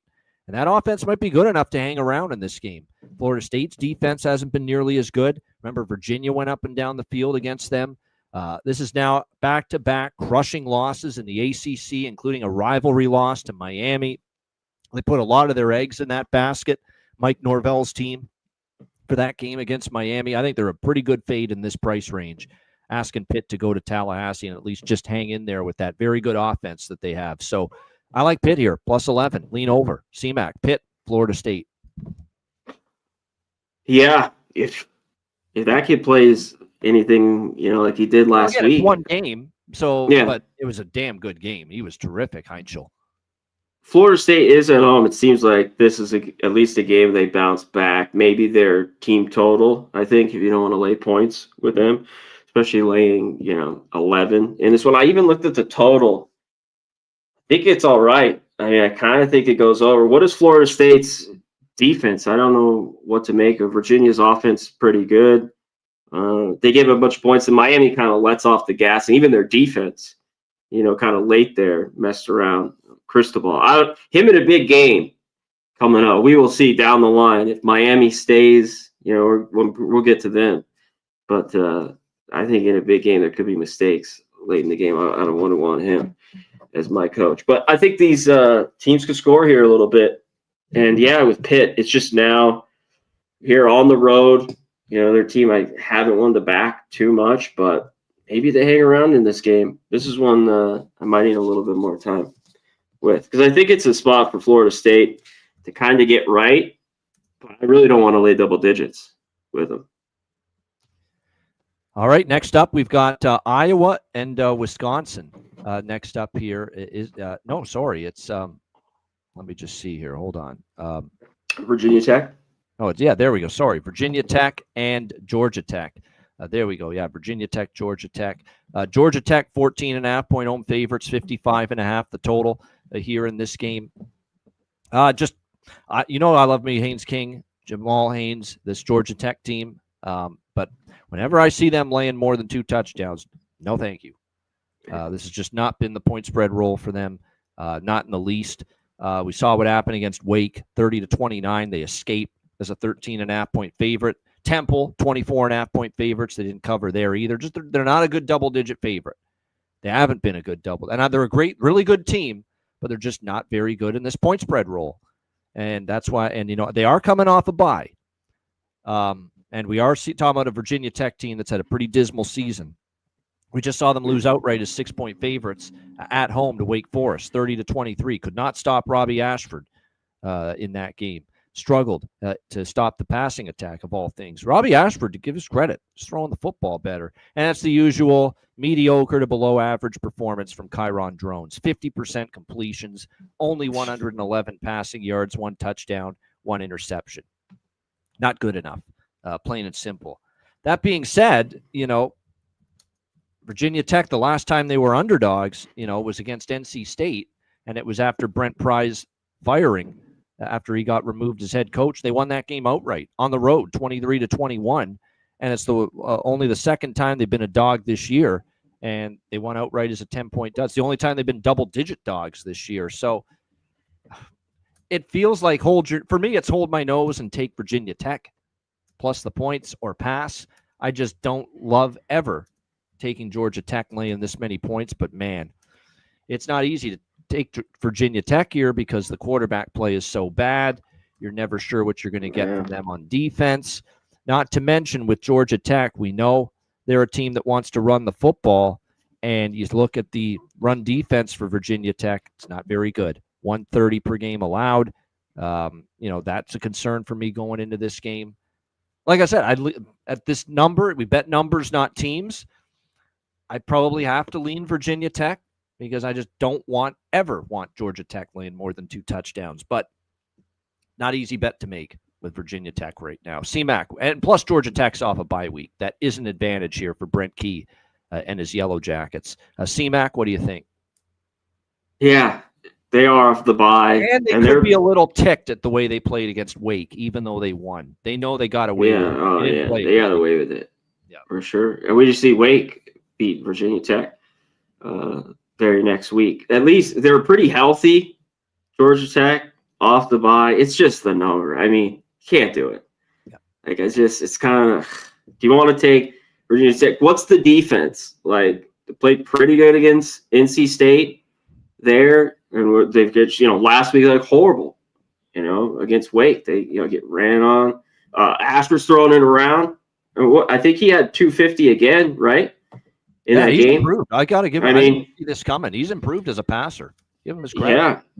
Yeah, he was throwing it around like, wow, he looked pretty good. So it's just tough for me. It seems Georgia Tech wins, but there's no way I could lay the points. I agree. Just stay off here. Right. Maybe Virginia Tech gets it going. I mean, damn drones. Come on. Like what the fuck we get from him? I don't know. He's the Forrest Gump right now of college quarterbacks. Box of chocolates. You never know what you're going to get. Although you usually get more bad than good with him lately. No question. Yeah. All right, Iowa, Wisconsin. Iowa, 3.5-point road favorites, 37.5 the total in this game. Big Ten action here. You look at this Iowa team, and like I said, I said keep an eye on this bunch simply because, I think Mark Gronowski could be better than any recent quarterback they've had. They had the big win against Rutgers. They could have beaten Iowa State, lost that game in a heartbreaker. I know they're 3-2, but winnable against Iowa State, winnable against Indiana. They were in that game and had their chances, but they fall to the Hoosiers 20-15. They're off a bye. So Wisconsin is not. Wisconsin lost 24-10 against Michigan. Defense played a little bit better, but this offense, Hunter Simmons got the start at quarterback. I guess you could say he was a little bit better than Danny O'Neal, who had been starting for an injured Billy Edwards, but that's not saying very much. Wisconsin's got issues at the quarterback spot right now. Iowa off a bye. I can't believe I'm saying this because Who the hell lays more than a field goal on the road with Iowa? And yet I'm thinking of doing that here in this game, quite honestly. I just think Iowa's a better football team, certainly better at the quarterback spot. They're off a bye week. Ferentz and company have extra time to prepare. They've owned Wisconsin 24-10, 15. Yeah, they beat them up 42-10 the last 3 years. Like, what am I missing here? I like Iowa. I think it's one of the rare times I'll lay more than a field goal on the road with Iowa. I just think they're better, maybe significantly better than Wisconsin. CMAC, what do you think? Yeah, I agree. I know, and they've kind of owned them the last 3 or 4 years. Like Wisconsin to be in this, of course, at home helps them out. It's like their defense has to play great again. And Michigan, they had their own issues. Like they should have had more points for the yards they kind of had. Like a missed field goal, going on downs. I mean, that they definitely should have had a couple more scores in that game. But the Wisconsin defense kind of hung around. Still, this Wisconsin offense is a tough watch. Can they get anything going here, in this game? I'm not so sure. And look at this total. We have 37.5. I don't know. But I kind of agree. I take Iowa here. Even with Wisconsin at home, there's just been not enough from anything, especially offensively, that you want to back them, even as a home dog. Sprice. We'll see who's at quarterback. Now, this change, if Billy Edwards is capable, but again, this is 4 games in a row he's missed now with the knee injury. Even if he does play, and I'm sure there'll be some Wisconsin money if Billy Edwards is upgraded to starting for this game. If that Wisconsin money comes in, I'll fade that move. I still like Iowa. Who knows? Because even if Billy Edwards comes back, who knows if he's going to play well? He's been out for a while, and Iowa's got a good enough defense. And like I say, I like the way. What's the difference too with Iowa? Gronowski's starting to run a little bit more, use his legs, and that's made a difference too for Iowa in some of these recent games. All right, UCLA and Michigan State. Michigan State 8.5-point home favorites, 55 the total. This has been bet up from 7 to 8.5. People look at this as the hangover spot of a lifetime. UCLA with the monster upset against Penn State, 25-point dogs. Now they're going to go to East Lansing and lay an egg. It's very possible because I still think there's a pretty bad UCLA team that just took advantage of a pathetic, mentally fragile, mentally weak, unprepared, poorly coached, bad quarterback Penn State team last week in that game. Now they probably hit the shits. And that being said, it feels like a big number to be laying with Michigan State because there's still problems on defense with them. I thought their defense, what saved Michigan State in that game was the wind, because without the wind, I think, Nebraska was going to maybe win big.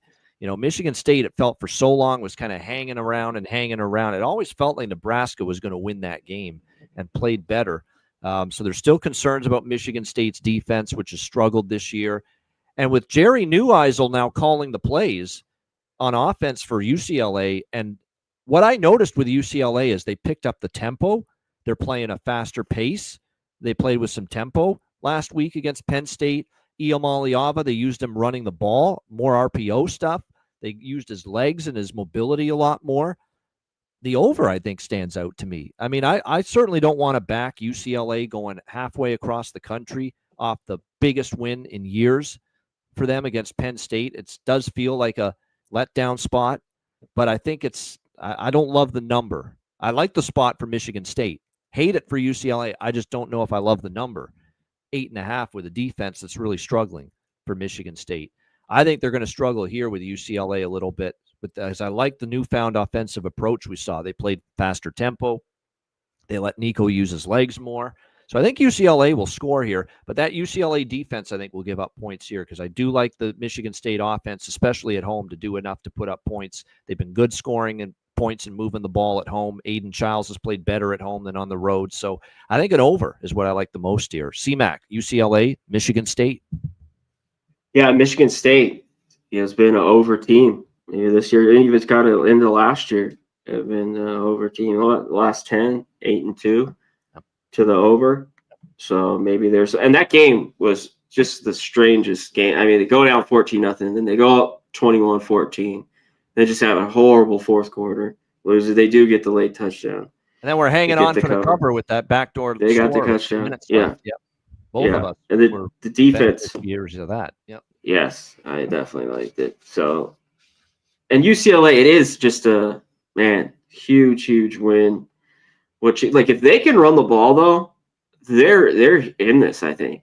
Because and especially maybe not some big mistakes. Because I just don't love the Michigan State defense. They're very average at best, maybe below average. So the spot does suck.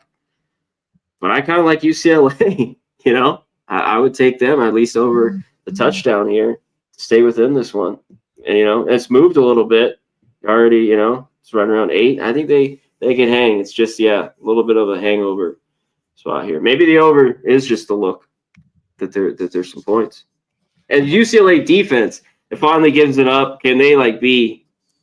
I don't know them yet too. They've just been so bad. Everyone whole slate clean, the new guy, they were horrible to start. I thought as the year went on they could be a little bit better. That's a wait and see though with their defense, I think.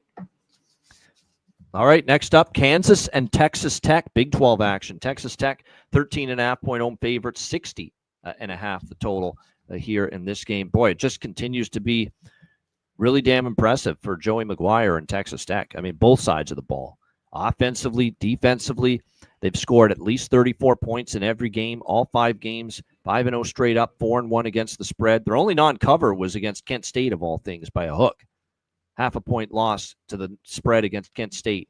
They're that close to being perfect ATS as well. Just don't want to get in front of them, right now. And we know how tough they can be at home. They've now played Utah, and pounded them 34-10. A potential, I don't want to say letdown spot, but, laying a big number on the road, and they suffocated Houston, for the most part in that game. They had to, Connor Wegman, ended up getting replaced by Zion Chris. And like I said, Texas Tech made life miserable for both Houston quarterbacks in that game. They only got, 260 yards of offense. Texas Tech, the passing game with Morton was phenomenal. 345 through the air, 207 on the ground, balanced attack. It's a damn good Texas Tech team. I don't want to get in their way. I just don't. Even though Kansas is getting a healthy number here, 13.5, and they do have Jalen Daniels. They've got a solid offense. But you look at Kansas, where's the great defense they've played so far? I don't know if they've faced one like this yet. Not to mention I have that Missouri game on the road in my mind, CMAC, 42-31 loss. You're giving up 42 points to Bo Pribula in Missouri. What are you going to do against this Tech offense? That's concerning. I still don't know if I trust the Kansas defense enough to keep within 2 scores. This is probably an over and or Texas Tech team total over for me. CMAC, what do you think?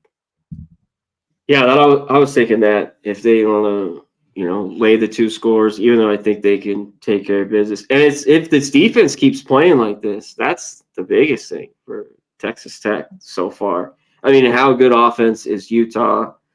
And they played a bunch of cupcakes. And we know Houston, not the best offense. So down the line, I think we'll get more and more. But for as of now, Texas Tech defense and Morton, man, it was good. That offense looked really good against a pretty good, Houston defense. I think the Kansas defense, I don't think is very good. And I don't think they're very good on the road. I think their secondary should get sliced up. So I think, Texas Tech team total is a solid look here. All right, next up, we've got Alabama and Missouri. Alabama, 3.5-point road favorites, 52.5 the total. This is the spot where I'm very concerned for Bama in the fact that they played Georgia 2 weeks ago. Massive game on a Saturday night. They find a way to win. Revenge game of the year, if you will. Last week, past Saturday against Vanderbilt. It was a game that was circled on their schedule, and it was not easy. Even though brutal for Vanderbilt backers to not cover that number with the late score by Alabama. They punched in a late one to cover the number. But even in the loss, I was impressed with Vanderbilt. I thought going to Tuscaloosa, a team that had that spot circled, and Vanderbilt was in that game from start to finish. You know what hurt them of all things? Diego Pavia. Just a few too many fumbles and interceptions from him in that game. Yeah, nothing in the second half. Yep. Key moments. They move the ball, and then there'd be a turnover. That's what ended up really hurting Vanderbilt in that game against Alabama. But now you're off those 2 big-time games, physical games they were.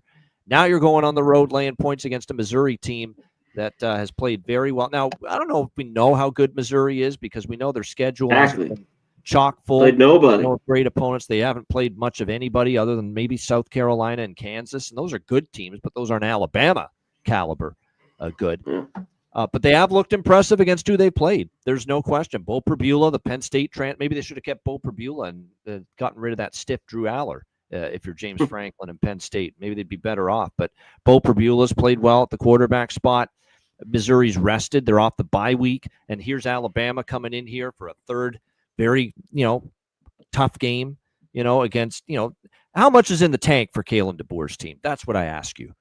Georgia, Vanderbilt, big games, taxing games. Now you're going on the road as a favorite against Missouri, who are rested off a bye. I know the strength of schedule is not as strong for Missouri, but to me, I understand why people are taking Missouri. This opened 4, 3.5. I'm even seeing the 3.5 starting to disappear. 3s are starting to become the prevailing number now for Alabama. I can't argue it from a spot perspective. It feels like a really good situational spot for Missouri. My only question is that defense capable of keeping Ty Simpson and improving Alabama offense under wraps? And is that strength of schedule discrepancy for Missouri going to show up here? And Alabama's playing really good football, but my concern is, do they have it in them for a third straight week? I do lean Missouri, I do. But I am a little bit worried about the fact that they haven't been tested yet, Missouri, by a team the caliber of which they will face here. CMAC, Alabama, Missouri. Yeah, off the bye here for Missouri. And another thing, just Missouri team always struggles. Seems like Alabama kicks their ass year in and year out. Even when Missouri's had some pretty good teams at home. 5-0 straight up, 4-1 against the spread last 5 meetings. Yeah, the last 5 meetings. 4-1 ATS, you said? 4-1 ATS. Yeah, and the last 2 games in Missouri, 38-19, 42-13, 42-10. Now, those were all Nick Saban Alabama teams. It's true. But even last year in Tuscaloosa, it was 34-0 Alabama. Yeah, they've had some really bad mistakes in these big games against Bama. So we'll see. And it's just another thing, like everything points to me like wanting to be on Missouri. It's just they haven't played anybody. I mean, you got to play who's in front of you. It's tough. And they look great. Their defense, they're rated overall defense, second in the country. The offense, I don't know, it's third. So all the numbers have looked really, really good. But I don't think like Kansas, very good. And they beat up them, especially, I don't know, with that second quarter, I think they had 28 points. And then the 29-20 win against South Carolina, and a South Carolina team that I don't think is great. So a lot of love the spot for Missouri, but I can't do it.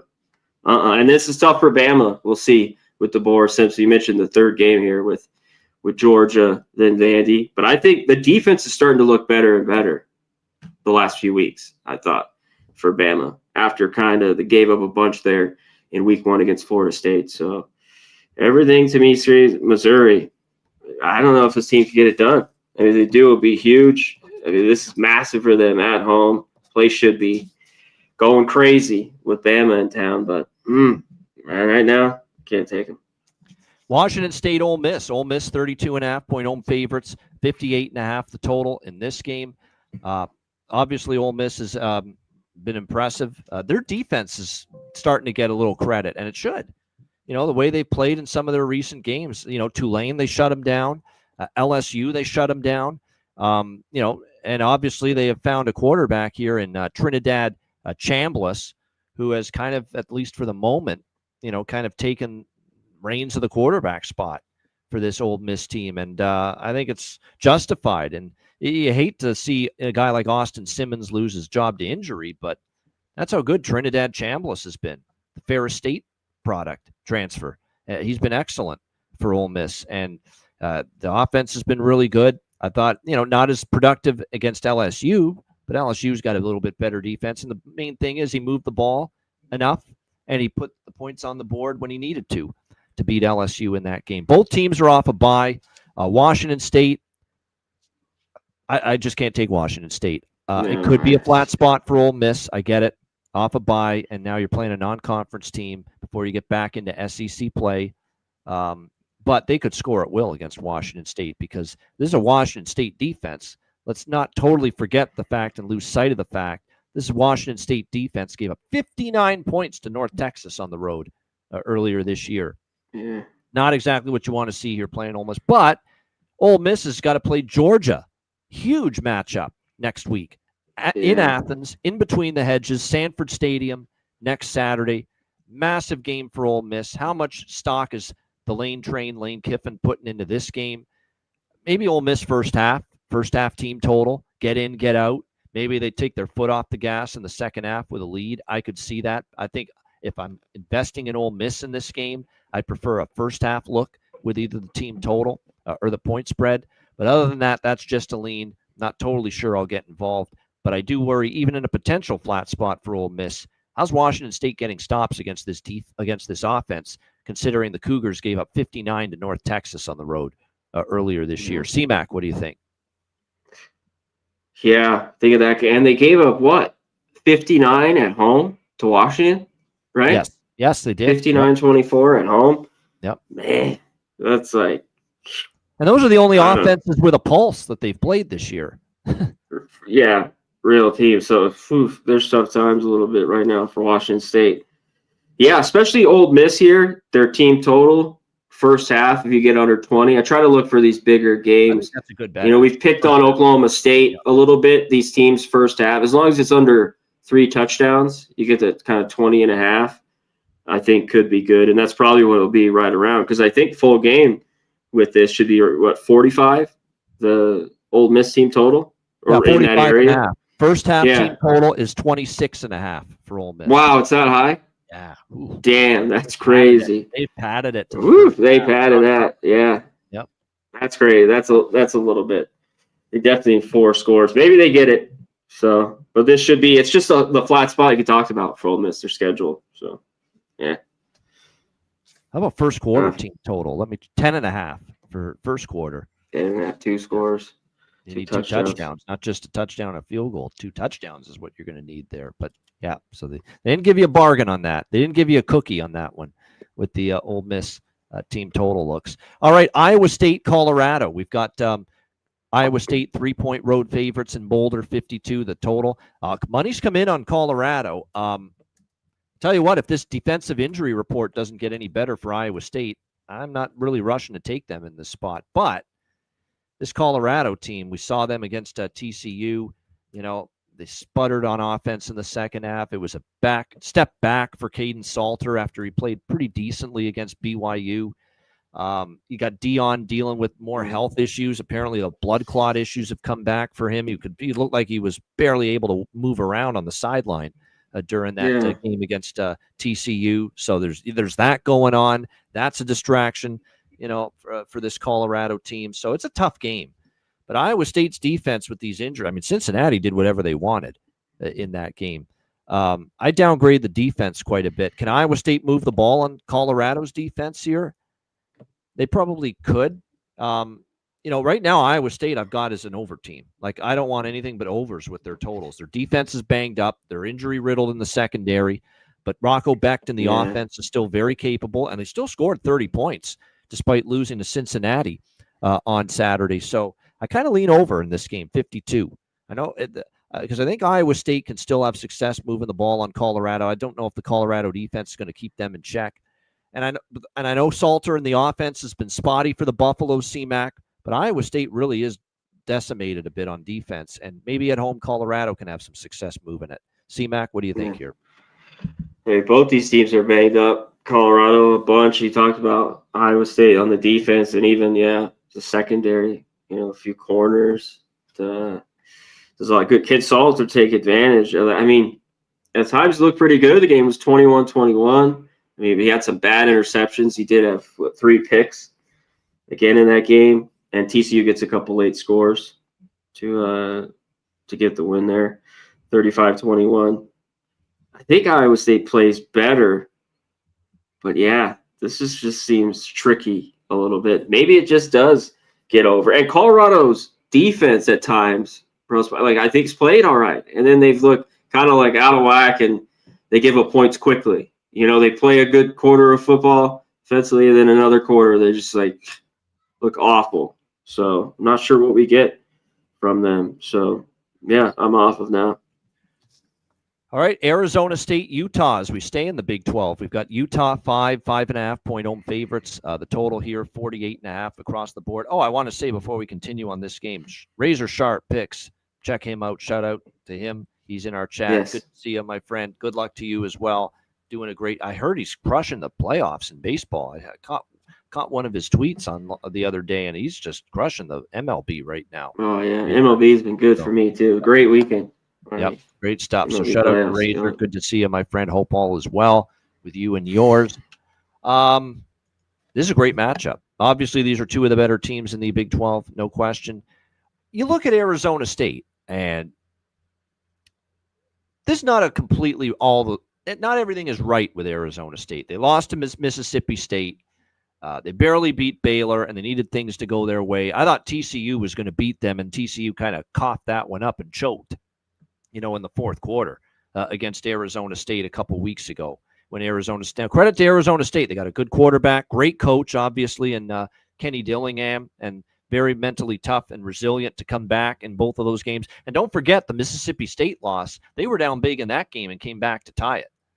And then all of a sudden, and then it was the late touchdown that put them over the top. So there's a great amount of resilience that we're seeing right now from Arizona State. But now they're going on the road. They're facing, a Utah team that to me is better than Mississippi State, better than Baylor, the two teams that Arizona State's played on the road so far. And you got both teams off a bye, great coaches, Dillingham and Whittingham. You got Ham versus Ham. It's a battle of the Hams. Yeah, Dillingham and Whittingham here in this matchup. I think Utah's the side. I ain't betting against Utah off a bye at home. I know they had the one terrible game against Texas Tech, but we're starting to see Texas Tech's beaten the hell out of everybody since they beat Utah. Look what they did, obviously, to Houston last week. They beat the hell out of Houston in that game. So that's not so much Utah being not as good as we thought that lost to Texas Tech. I think that's more just how good Texas Tech has been. I think we're going to see a good game out of Devin Dampier and the offense. I think they bounced back from the rough game they had at home against Texas Tech, their last home game. Let's not forget that Arizona State's defense has given up points so far this year on the road to this point in the season, and especially the secondary. If you look at it here with Utah on offense, the secondary for Arizona State's been hit or miss so far this year overall, and also too when you look at the run game, for Utah. Utah on the offensive side of the football, Devin Dampier's got that ability, certainly. We know they're good in the trenches. Utah this year, very strong run in the football. Arizona State stopped the run, but have they faced someone of this caliber on the road being able to run the football? That's going to be the question. Remember, Mississippi State with Jeff Lebby, they throw the ball a lot more than they run it. Air raid. Baylor, they haven't been able to run the football consistently all year. They throw it a lot more with Sawyer Robertson. So, yeah, the run defensive numbers look better for Arizona State, but I don't know if they've seen the rushing attack that Utah's going to throw at them here. So, I love these two teams and these two coaches. It's hard to bet against either one. I just think it's a Utah spot. They don't want to lose two home games in the conference in a row. Yeah. After losing to Texas Tech already. You want to be 0-2 in conference at home. I don't think they want that. Arizona State has shown enough vulnerability in their play, especially on the road, that I think Utah can win this game and maybe win by a touchdown. So Utah for me, if I were to get involved. Lean over as well. The total's a little light now. Utah's playing faster. I know it stayed under against Texas Tech, but I think the offense is going to work better. And I think Arizona State can put up points. I'm with Robert in our chat. I think over at 48.5. Total's low enough. I think it can go over that number. What do you think here, C-Mac? This is a good one. Arizona State, Utah. Yeah, the total is pretty low here. Arizona State, tough. They have the loss versus Mississippi State. But these last two wins I thought were, pretty good against Baylor and TCU. At Baylor, they get the win there. And they've been good on the road, but last year, that's why they were so good. Arizona State, road warriors. So I worry about that because, I think Utah kind of sets up for the spot. It's shown here with the line, I think, this high, definitely way over a field goal. One thing I don't, unless they're going to be able to run the ball at will here, Utah. I don't trust Dampier. He's so I just don't trust him throwing it. Can he? I mean, maybe he can have some success. We saw it in the Texas Tech game. Arizona State, I don't think more has. for him against the better opponents, the better teams. Yeah, in the exactly. past. I agree with that because that Texas Tech game was rough for him throwing. Yeah, I just need to see a little more before I, lay some. So for me, as of now, I'm off because everything sets up for Utah, but I got to start seeing them back now after the rough year, winning games at home and covering. You know what I mean? To back them. Michigan, USC 2.5-point home favorites, 57.5 the total. I definitely agree with the over money, 55 up to 57.5 with the total. I think it goes over. I think Michigan and Bryce Underwood and company. This USC defense, we're finding out, folks, just not very good. We thought maybe it was pretty good this year. The more we watch them, I mean, these have been bad performances. Michigan State even moved the football, for crying out loud, in the Coliseum against USC a couple weeks ago. They got ripped by Illinois when they played the Illini. Luke Altmaier had a big game against this USC defense. And I think Michigan can have their success here in this game. We've talked about how Michigan, they're starting to let Bryce Underwood use his athleticism and his legs a little bit more, which is exactly what you want to see. USC has given up. The run defense hasn't been bad, but boy, there's a level of physicality they're going to face here and get tested by this Michigan offense. But on the flip side, you look at Michigan's defense, it's really good. There's a pretty good Michigan defense, but start to peel back the layers. New Mexico, Oklahoma, Central Michigan, Nebraska, Wisconsin. Name the good quarterback and passing game they faced. They haven't faced many. They faced some good rushing attacks, but have they faced a really good passing game and a pretty solid armed quarterback yet prior to this game with Jaden Maiava? I don't think so. I think USC's offense is probably going to be the best passing offense, that probably Michigan's defense has had to face so far this season. And we know, there's a lot of weapons for USC with Jaden Maiava, Wayman Jordan, the running back, great receiving tandem with Mekhi Lemon and Jacoby Lane. The tight end, Lake McCree, is very good. So these are a lot of passing weapons, the likes of which I don't know if Michigan's defense has seen so far this year. Oh, and they got to do it on the road, which is not going to make it easier either. So I think both teams have pathways to offense. So I like over here. Side, I'm kind of neutral here because I lean Michigan, but going on the road, the West Coast, talk about these travel spots for the Big Ten. If you've been fading teams in these travel spots, it's worked out pretty well. But I still think Michigan's the better defense. I lean Michigan, but I could see USC at home putting up points. So I prefer the total here over 57.5. CMAC, Michigan, USC. Yeah, travel here isn't, the best, but I think Michigan, they have the better defense, flat out. And I want the better defense and the points. So I like the three. I'm going to be awfully tempted by Michigan. Hell, I'm tempted right now with Michigan.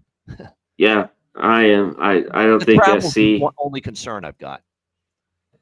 Yeah, SC, they have a really good offense. I mean, for sure. But, and they're off the bye week here too. So I think the game's just close. I think this could be another one that's really, really tight. And I think I'd rather have the better defense. We saw Michigan, we talked about it earlier with Wisconsin, they struggled a little bit, especially to get points in that game, even though they moved the ball. They should have, easy time moving it here. So, yeah, the total, I'm lukewarm. It's moved up like you talked about, that it could get over. But I think Michigan just, more physical here, better defense. I'll take them in the points. BYU, Arizona next up. We've got BYU 2.5-point road favorites, 47.5 the total here in this one. I don't know if it'll be this week. I'm thinking about it. But right now, my lean is Arizona. I kind of want to fade BYU at some point. I know they're 5-0 straight up, 3-2 against the spread. Let's be real. Come on. Portland State, Stanford, ECU in a misleading final score. Don't be fooled by 34-13. East Carolina was moving the ball in the first half, and they kept turning it over, and they had the pick six right before halftime, and it completely changed that game, turned it to BYU. And then they faced Colorado, who have had injuries and been up and down, and then West Virginia, that's not only a struggling team, but they're injury-riddled. And that being said, they gave up 24 points. That quarterback that West Virginia started, Wilkins, he actually played pretty okay. He was used his legs. His athleticism really caused problems for BYU. BYU is a bit of a they're a solid team. Bear Bachmeier's all right. Defense is capable. Jace Roberts has been there forever at receiver. They've got some weapons. That Parker Kingston's one hell of a player too for that BYU team. But they look like a bit of a phony 5-0 so far this year, BYU, and I'm itching to fade them. Is this the spot? That's the question I ask, with Arizona. Because I remember with Arizona, they had that ugly game against Iowa State, but they beat Kansas State at home. They thrashed Hawaii at home. They obviously pummeled a bad Oklahoma State team, 41-13. I laid the big number with Arizona. I think there's good. I'm especially as road favorites. I'm very much interested in Arizona, and I'm certainly leaning that way early in the week. I like Fafita still and the passing game. The one thing when you look at these Arizona or these BYU defensive numbers so far this year, they all look great. Rush numbers look great. Passing yard numbers look great. You look at the schedule, though. Is West Virginia a good passing offense? No. Colorado? No. Stanford? With freaking, what's his name? Gulbranson? No. So I think Noah Fafita is probably the best quarterback they've played. Yeah, I think that's the best quarterback you could say that they've played. BYU is here in this game with Noah Fafita. So at home in Tucson, I'm probably going to end up taking Arizona. I think this might be the right time to sell high on this kind of phony 5-0 that BYU is right now. C-Mac, what do you think? Yeah, I was ready to fade them too soon. They've gotten by, like you talked about. And after this game, the next week they have Utah. I think at home. Yes, they have Utah at home. Makes this spot even better than for me with Arizona. Yeah, Arizona, this has kind of always been a tough matchup for them. Yeah, it is. At home against Utah next Saturday. I can confirm that. Yeah, Arizona took care of business, looked great in the first half. Their team total was really, really good. And they've been at home, another home game for them. And when I see this too, it's pretty sharp, is under. I go right to it with these two teams in Arizona. I just don't think anything's really flashy at all.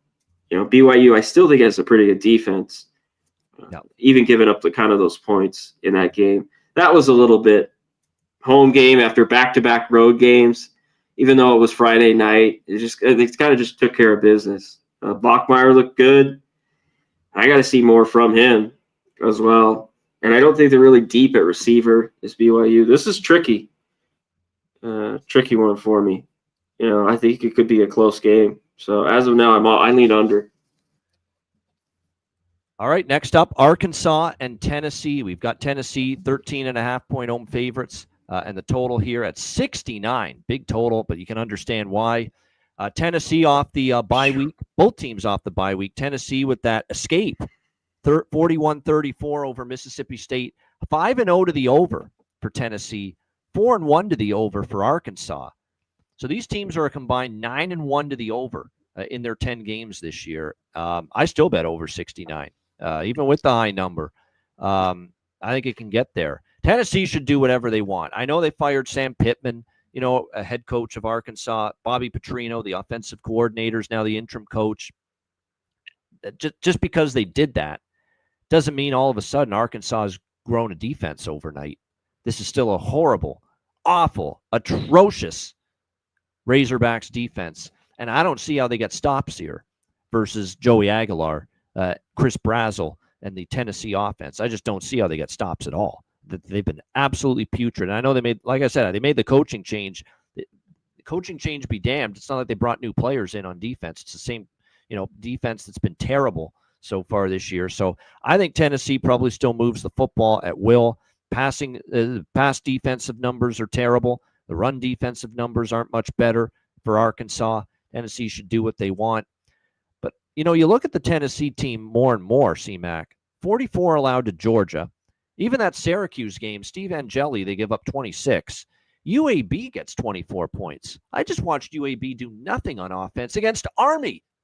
Army hasn't stopped anybody all year. UAB couldn't move the ball against them. UAB sucks, by the way. Yeah. Wow. And they put up 24 against Tennessee just a few weeks ago. And then we saw Blake Shapen and Mississippi State have a lot of success, 34 points, could have won the game, Mississippi State. So I don't know if that Tennessee defense is that good. People were raving about that defense. They were supposed to be so good this year. I don't see it for Josh Heupel. This defense looks vastly overrated. So how does this game, unless there's a bunch of turnovers and field goals, how does this game not get into the 70s? So I like the over here. Sidewise, coach off, first game after a coach firing, I could see a little effort pick, for one game maybe from Arkansas. I kind of tempted to take the points with them, maybe first half, in case, Tennessee wakes up in the second half and runs them out. But I think Arkansas for one game might give you a better effort off the coaching change. And I don't trust Tennessee's defense laying this many points right now.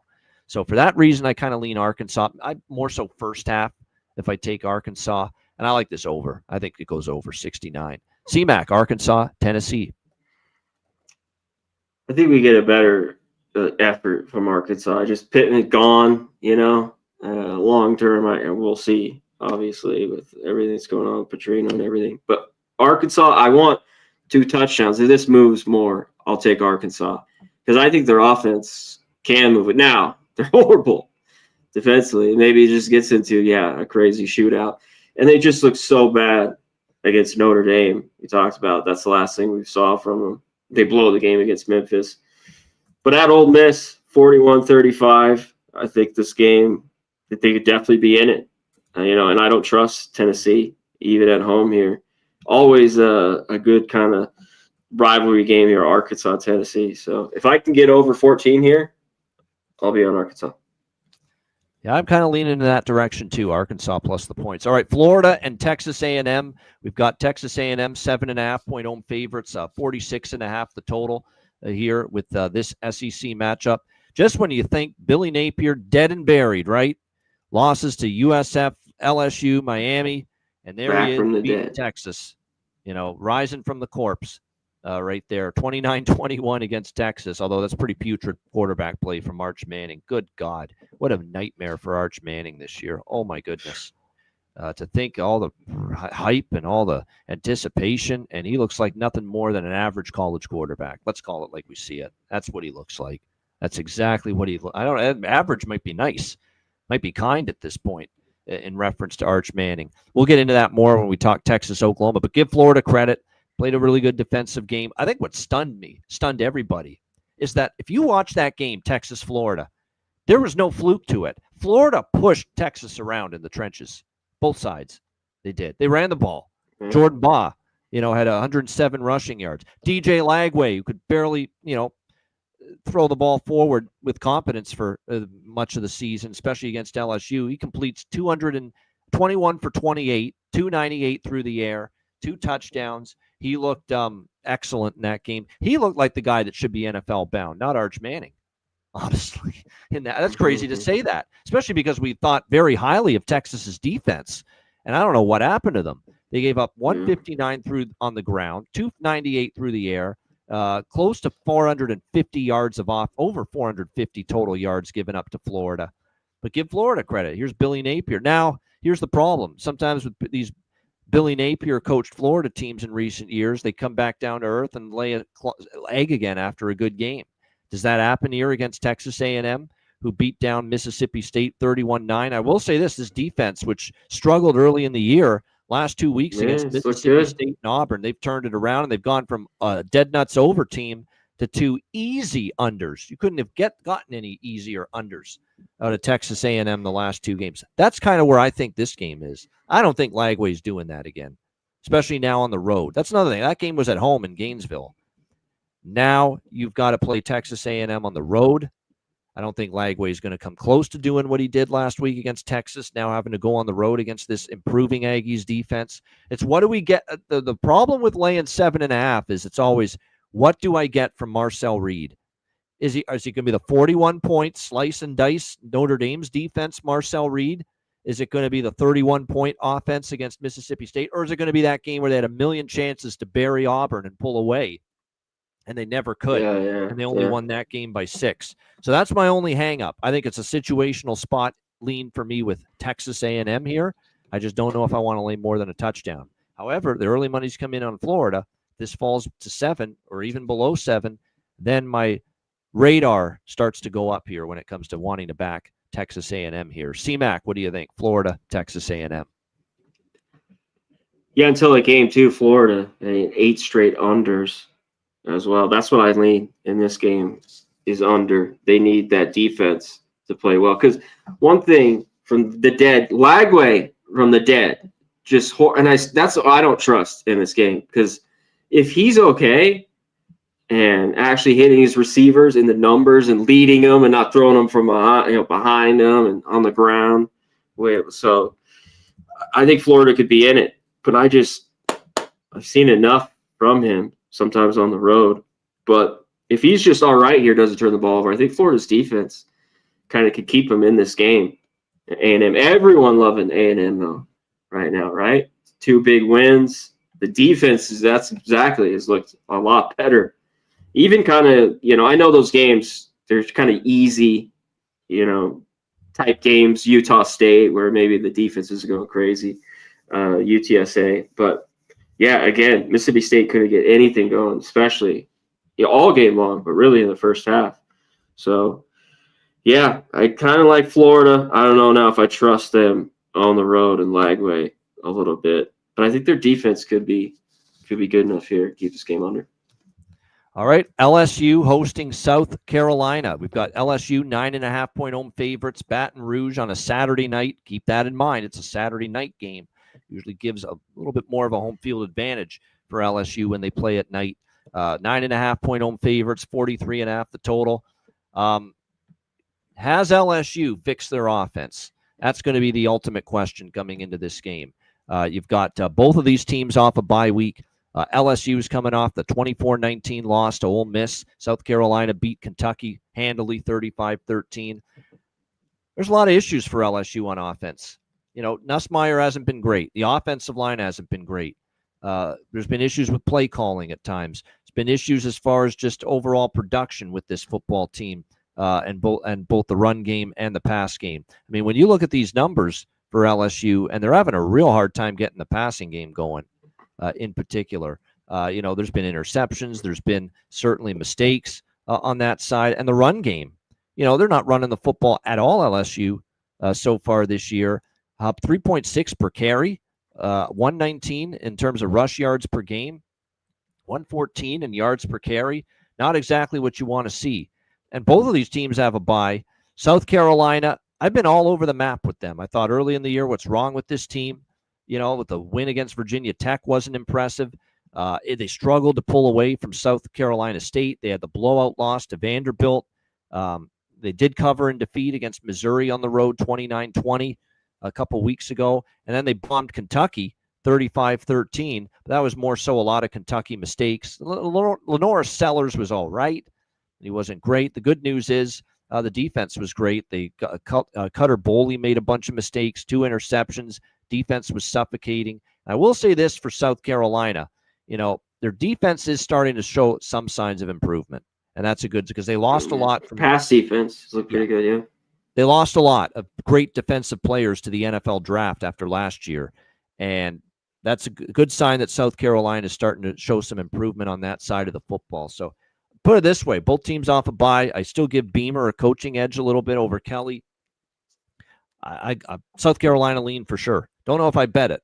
I'm just waiting to, look into it more as the week goes on, dig into more of the stats, the matchups. But I do not, flat out, trust LSU's offense right now to be laying almost double digits with them.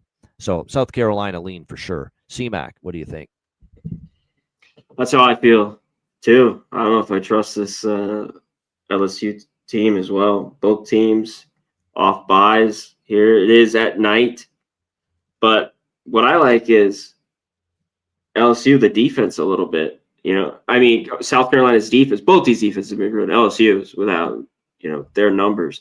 But LSU, I don't know how much they'll be able to run the ball here. South Carolina's defense, middle of the pack against the run, but they've been good against the pass here.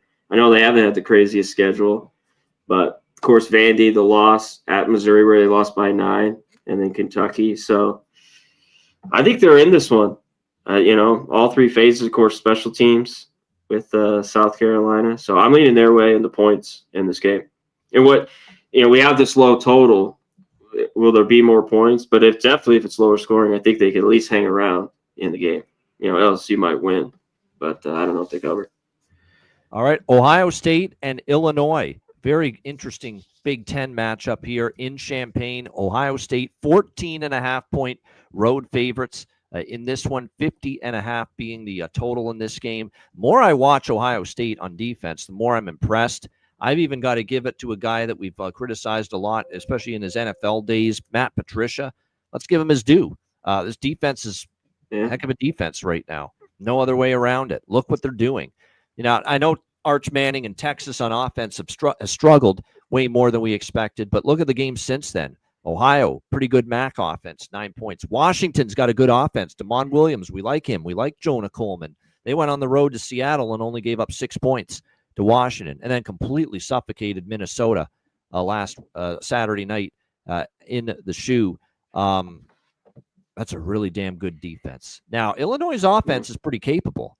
They've had some big outputs. 45 against Duke, 38 against Western Michigan, 34 against USC, 43 this past week against Purdue. I don't know if any of those defenses are in the same stratosphere, though, as Ohio State. And let's not also forget that there was also that blowout loss Illinois suffered against Indiana, which you could argue is probably the best Big Ten opponent they've played outside of Ohio State, and they only scored 10 points in that game on the road against Indiana.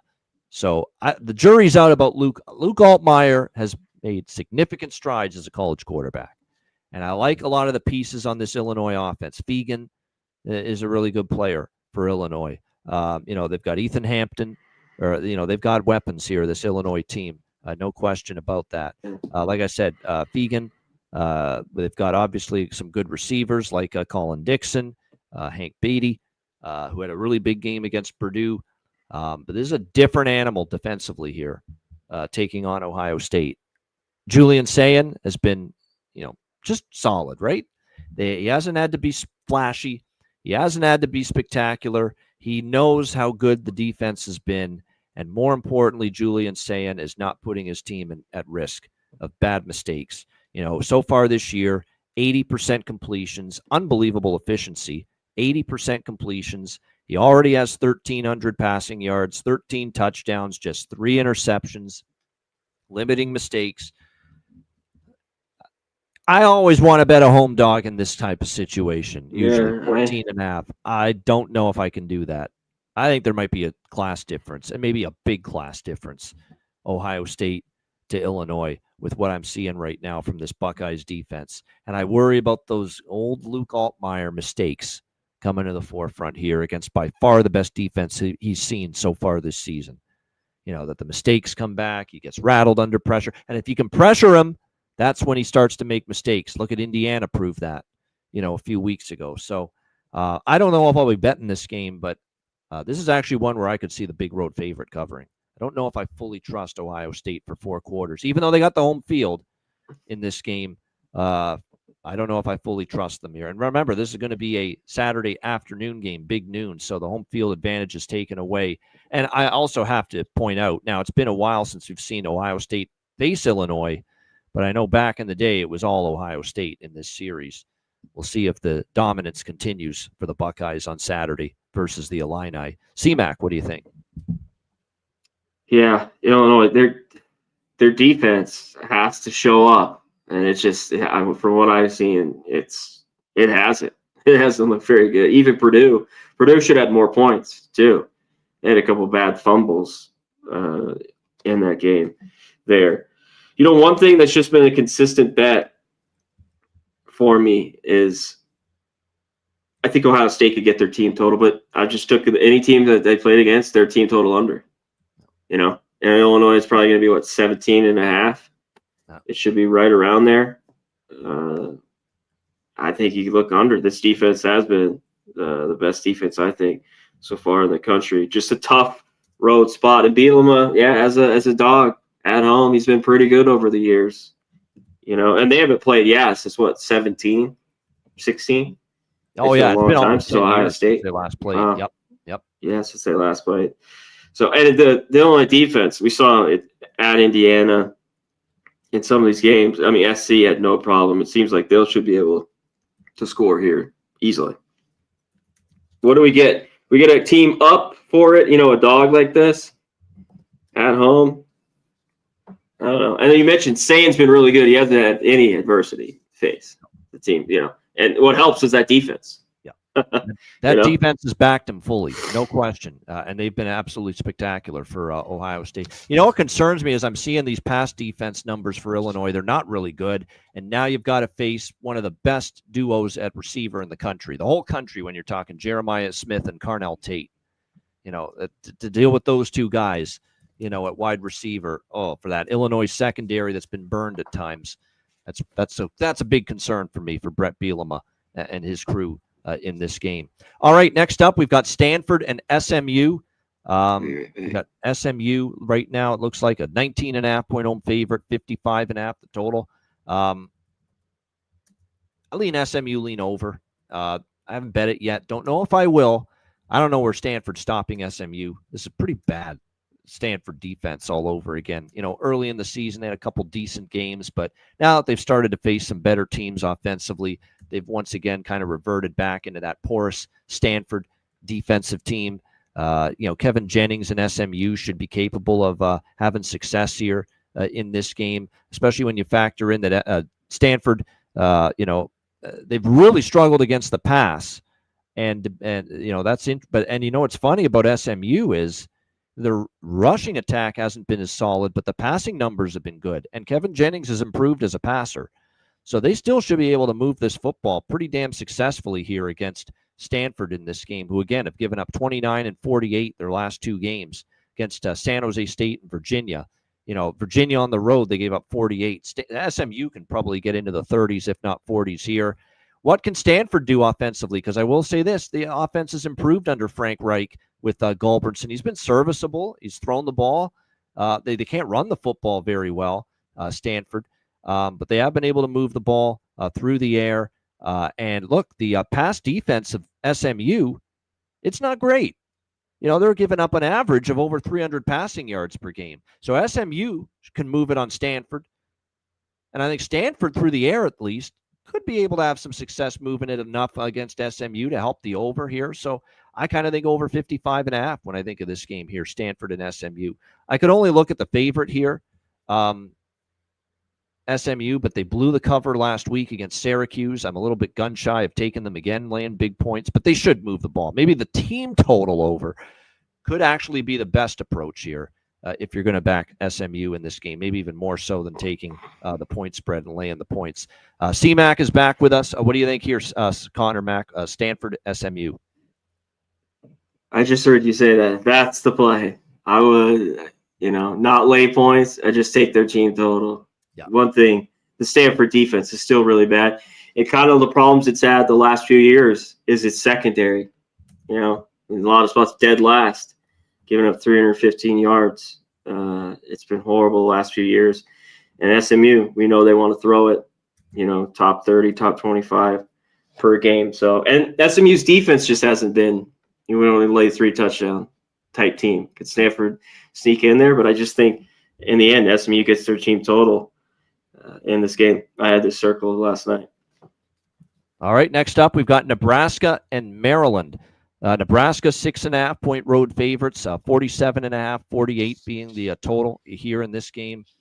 This is one of these rock and a hard place. I mean, that's a brutal loss for Maryland. I can't stress it enough. I mean, they had Washington dead to rights, and then all of a sudden there's Washington ripping off 3 touchdowns in the fourth quarter to overcome a 20-3 deficit, and they lose 24-20. Maryland to Washington in that game. That's a terrible loss. That's a soul-sucking loss. That's not a loss. I am backing Maryland coming off a loss like that. There's no way I'm doing that. But the counter to that is, do you want to lay almost a touchdown on the road with this Nebraska team? I don't think I'm there. Not with Dylan Raiola. There's still a lot of inconsistency in the offense. It's probably a game I'd stay far away from. I can't even have a lean. Like, I don't want Maryland, and I don't feel very confident or very at ease at all taking Nebraska as a road favorite, laying almost a touchdown. So this will be a game I stay off for sure. CMAC, Nebraska, Maryland. Yeah, Maryland so far, it's what's been better a little is their defense.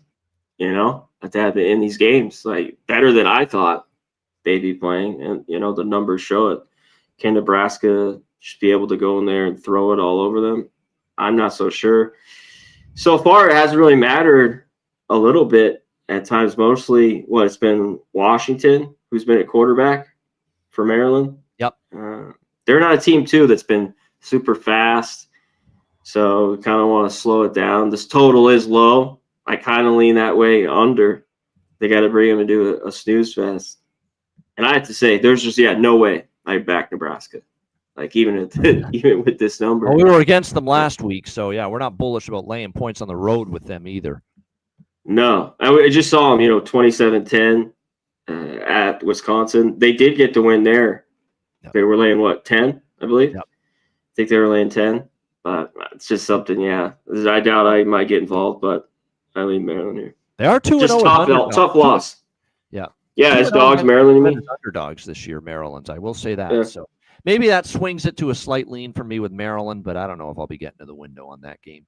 Two teams, I have a lot of lack of trust for both teams, really, right now. All right, next up, we've got Houston and Oklahoma State. Houston, 14-point road favorites, 47.5 the total. I'm laying it with Houston. I know Houston's hit the shits here 2 weeks in a row. Well, I shouldn't say that. They beat Oregon State, but it felt like a loss because they played so poorly in that game. And then they got, pretty much dominated by Texas Tech. But Texas Tech's, best team in the Big 12 right now. Now you're facing this just down and out Oklahoma State team. They've already said canned Mike Gundy. Didn't even let Mike Gundy go to the end of the season with everything he's done there. It's just a shit show, program right now. Zane Flores is a horrible quarterback. The quarterback plays terrible. The defense is terrible. They can't get stops. This should be a spot for Houston offensively to flex their muscles. And how the hell are they moving the football on this Houston defense? I know the Houston defense last week got ripped by Texas Tech, but they're not going to get ripped by this team. This is still, to me, a pretty good Houston defense, and I think they're going to bounce back and show it here in this game. So Houston, I've already laid the 14. I'll go one step further, maybe Oklahoma State team total under in this game. That might be something to consider here. I just don't know how this offense with the putrid quarterback play, and the offensive line has had its issues too. Protection-wise, not being able to get much of a run game going consistently. They could be really under pressure here from this Houston defensive front. So Houston, maybe an Oklahoma State team total under as well, something like that in this game for me. CMAC, Houston, Oklahoma State. Yeah, I think Houston, this is kind of a good bounce back, even with it being on the road. Yeah. And when's Oklahoma State? Trust me, they're not showing up at Boone Pickens Stadium right now, not with the state of that team. No, I mean, maybe at the end of the year, this team plays better. Can they cover a number? I've just gone back to it, and it's low. The offense doesn't need to be great here. Then it's just the team total, especially first half. I've been taking it against Oklahoma State, just in case, they kind of, pull the reins back in the second half, and it's just been cashing every game. So Houston team total, I think they can get there, in kind of a lower game. And yeah, with their defense, it seems like how many points will Oklahoma State get, in this game? I mean, they had 13. They did get a couple there late against Baylor. Baylor, not the best defense, as we know. Yeah. So, yeah, they had a late touchdown. So a couple field goals. They were 24-6 at halftime to Arizona. So, yeah, maybe their team total under. Now, I will say this. Keep an eye on this. Haas Hejny, who is supposed to be the quarterback this year for Oklahoma State, he's been injured the last few weeks. He got injured first week. He's working his way back. He might be eligible to return this week. I don't know if it's a big difference. No Flores? Team. Yeah. So it may not be Flores here this week. It may not be. Not for sure yet, but it may not be Flores. So keep an eye on this, as we get closer to kickoff. Is Wegman fine too, real quick? Wegman is questionable. He kind of had a questionable. Wegman obviously had concussion protocol. It had to leave the game against Texas Tech. That's why Zion Chris filled in. So quarterback questions both sides going into this game. That being said, it's still Kansas or Houston or nothing for me here. All right, TCU and Kansas State. TCU 1-point road favorites. Total here sitting at 56.5. Really good game because Kansas State has suddenly found some life again the last couple weeks. We saw them obviously drill UCF although they were helped by the injury to Taven Jackson in that game. And then we saw them obviously last week against Baylor. What a game this was. Back and forth throughout in that game. But obviously, certainly seeing better signs of life right now from this Kansas State team. And now they go into this TCU game with, playing better, certainly offensively. Obviously losing 35-34 to Baylor. A heartbreaker as far as, Sawyer Robertson, though, made great plays down the stretch, and they ended up getting in position in that final drive for the game-winning field goal with 31 seconds left. Tough loss for Kansas State, but definitely Kansas State has shown certainly much better for themselves in recent games. And, we're going to have to see how they fare here in this one. The offense has certainly been better. Avery Johnson, though, is still, that game was there to be won. And he just swings the game toward Baylor with just a crushing interception with about 4 minutes left. Baylor was leading at the time. Kansas State was leading at the time. 66-yard pick six thrown by Avery Johnson. Baylor takes the lead, and it's kind of like that opened the door for Baylor to come in and take that game from. And that's the problem with Avery Johnson. There's still those critical errors and mistakes and bad throws and bad decisions sometimes when you least expect them.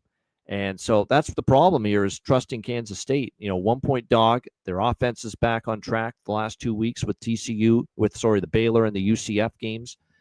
But I still think TCU is kind of the better team here, and we're only asking them to win the game.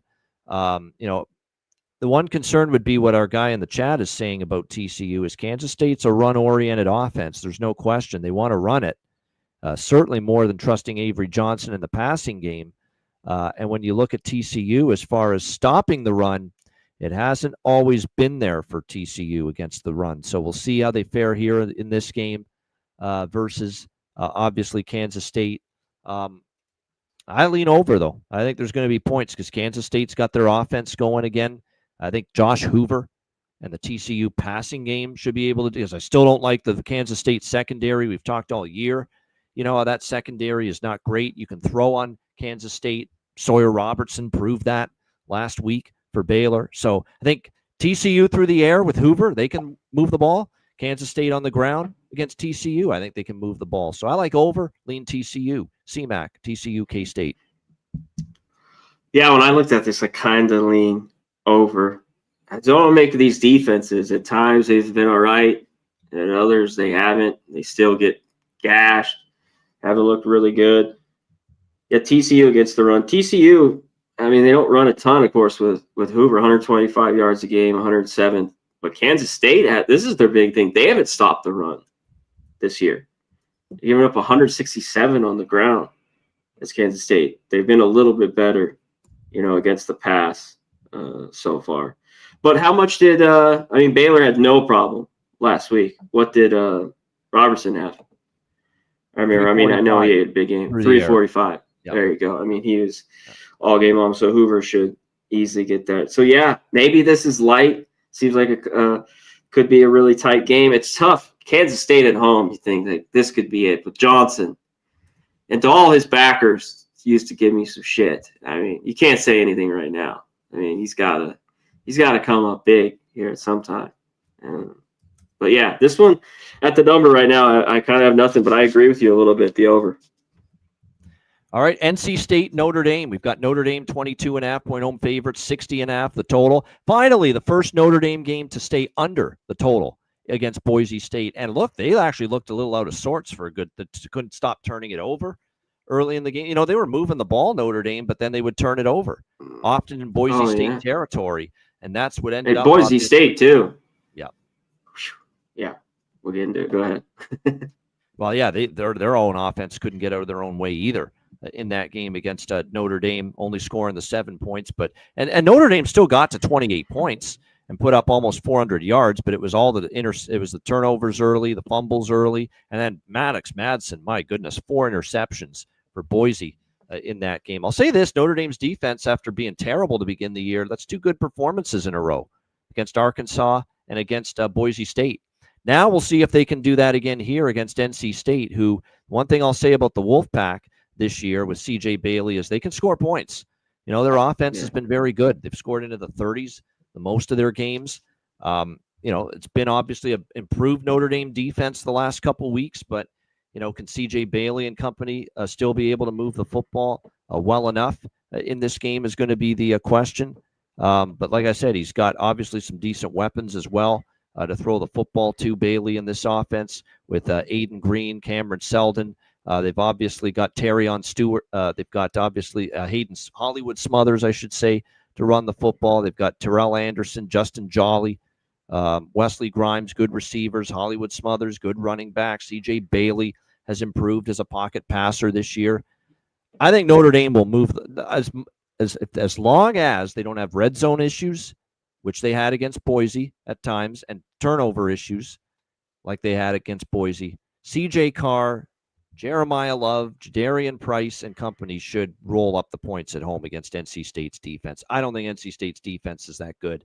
They've given up 31 to Virginia, 45 to Duke in some of their games earlier this season. To make matters a little bit worse here for them is the fact that NC State's given up 4.3 yards per carry, 131 rushing yards per game. Their secondary's been torched too, NC State, giving up 120 in the country, passing yards per game allowed, and CJ Carr we know can sling the rock. So I'm going to take one more shot with another Notre Dame over. It's a high number, 60.5. Obviously, they finally saw one of their games stay under last week, but I think Notre Dame puts up a 40 spot here, and I think NC State can get into the 20s, and there's your over. I think it can get there.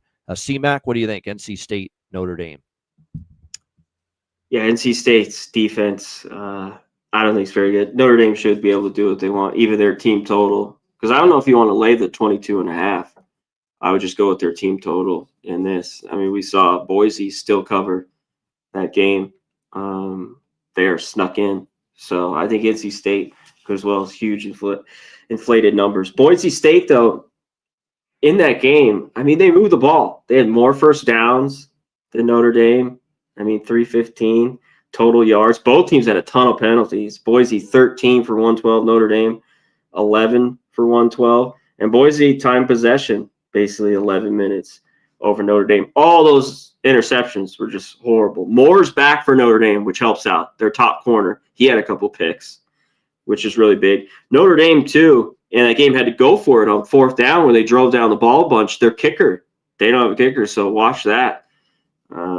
Again, they need to get someone in there to kick field goals because there was at least 2 or 3 times where they easily in range, they kind of went for it and got stopped. So there was more points, in that game too. So watch that. I just mean because they have to go for it all the time. But it seems like with this NC State defense, they could just kind of get their team total easily here at home. But I think NC State, one thing, they still have an offense, and I don't know about Notre. I know Notre Dame's the defense is a little bit better the last few games, but as of now, I don't trust them. So I think NC State backdoor easy here, especially that we have this big number, 22.5. All right, we go to Indiana and Oregon. Very good Big Ten matchup here. Oregon 7.5-point home favorites, 55 the total in this game. I actually lean Oregon, and I love what Kirk Cignetti's done. Really like this Indiana team and all the improvement for 2 years here.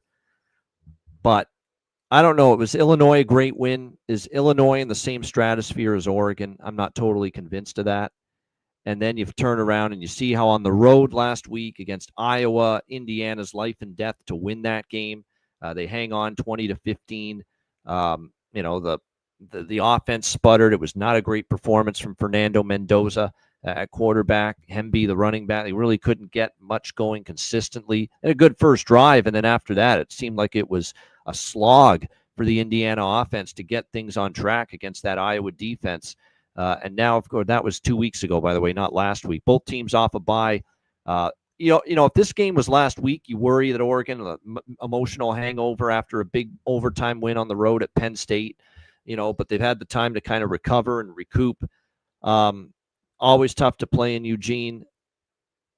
And again, in the back of my mind, I keep thinking to myself here, well, the Ohio State game last year for Indiana, 38-15, the loss in the playoff to Notre Dame, 27-7. You know what I mean?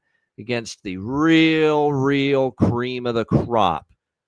That's been what's held Indiana back. They can destroy everyone else.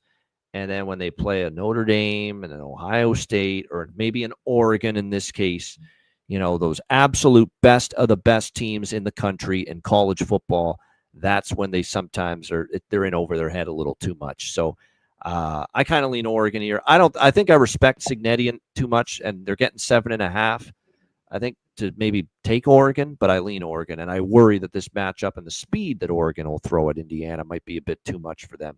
Not to mention, I think I've underrated this Oregon defense. I thought they were going to be taking a step back this year, and they played very well on that side of the ball.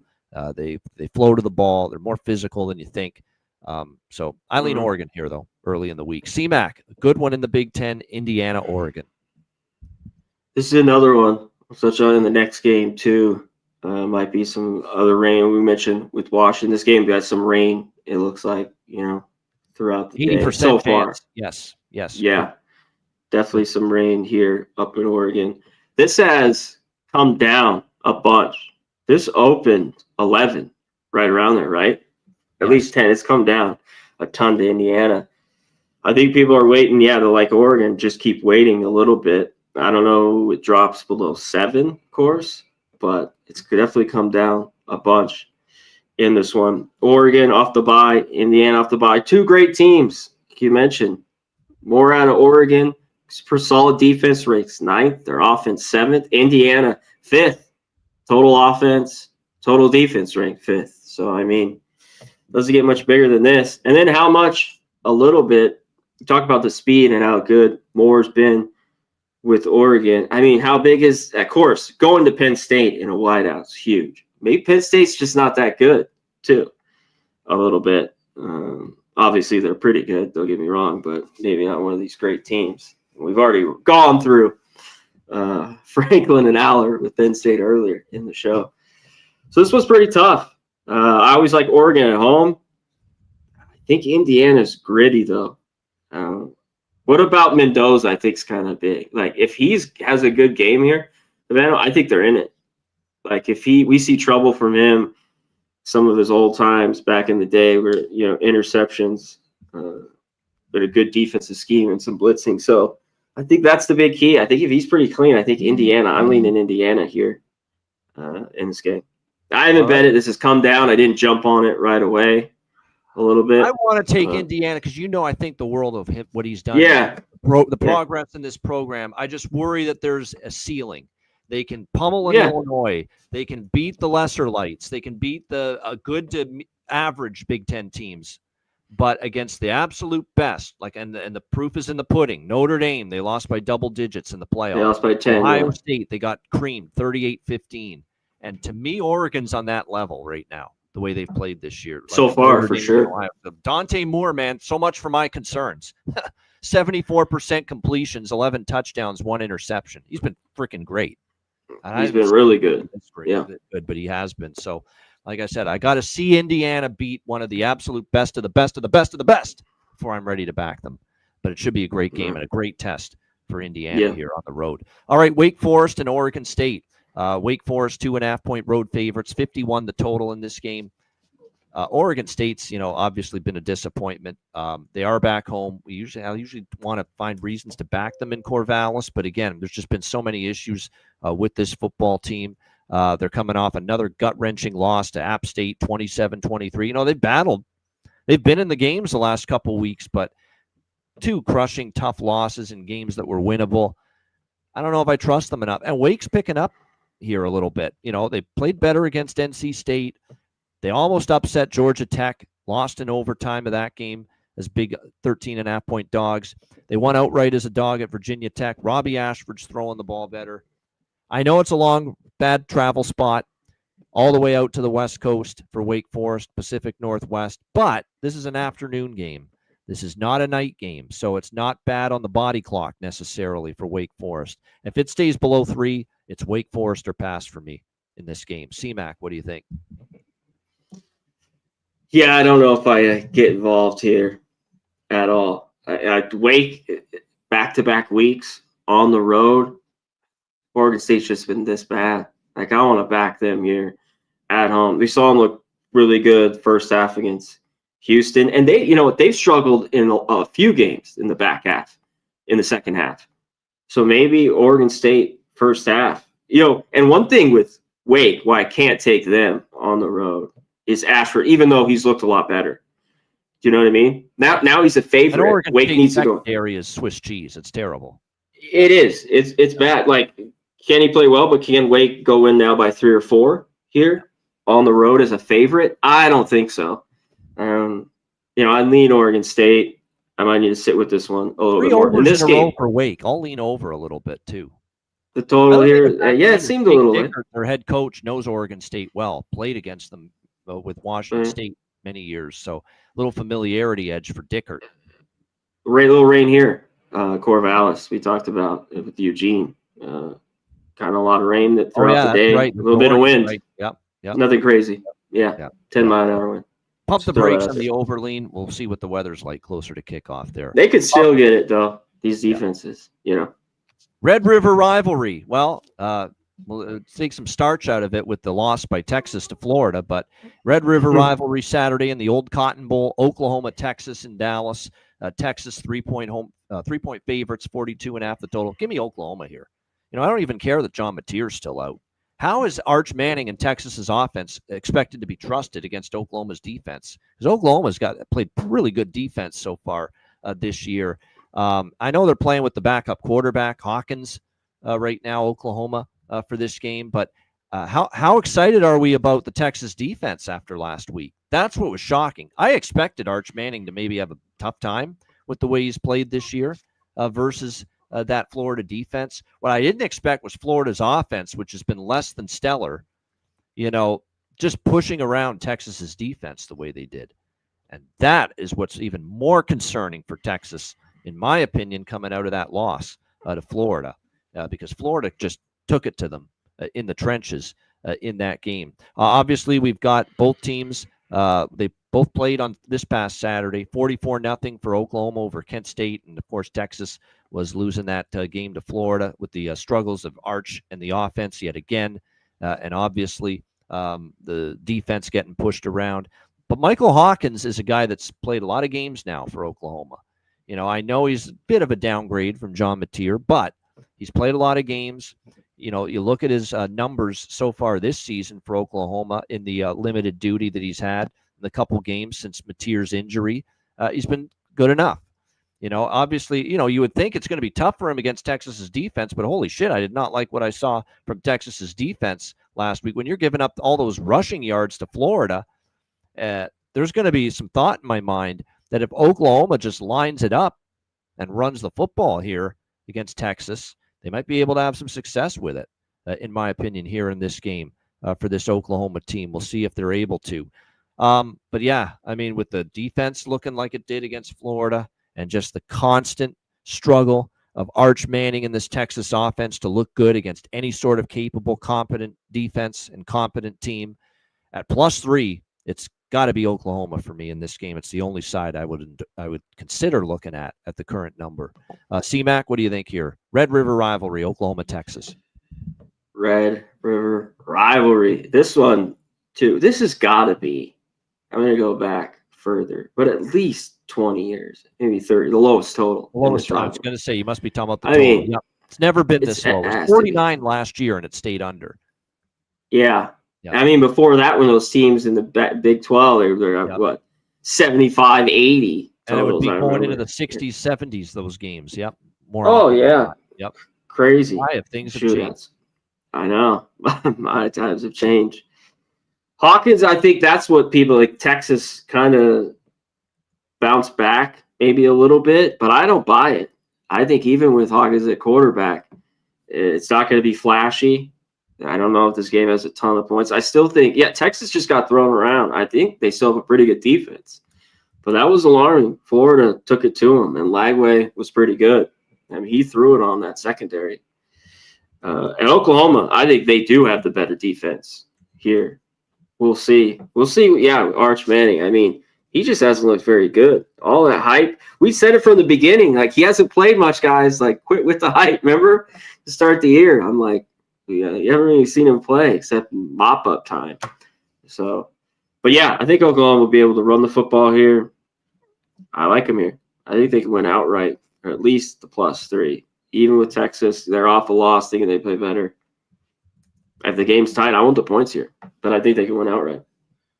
Purdue and Minnesota. We've got Minnesota 8-point home favorites, 51 the total. Obviously, Minnesota's in a bounce back spot. They got absolutely ambushed, shellacked, crushed, annihilated, whatever words you want to use against Ohio State.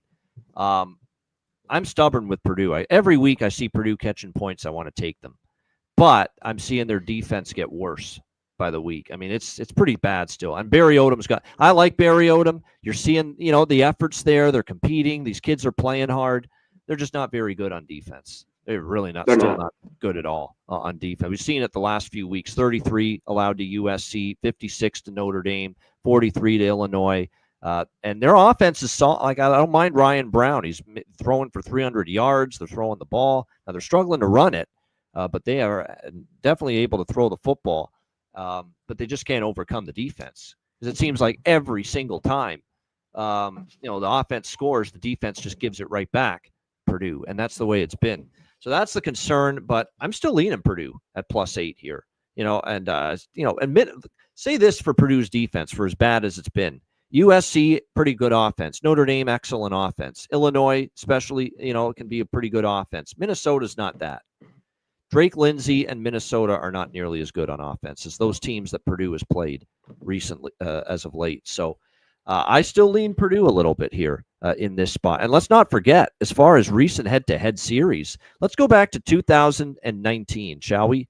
The last 5 meetings, Minnesota 3-2 straight up and against the spread. But look at the margins of victory for these Minnesota wins: 7, 3, and 7. They haven't beaten Purdue by more than a touchdown since 2018. Yeah.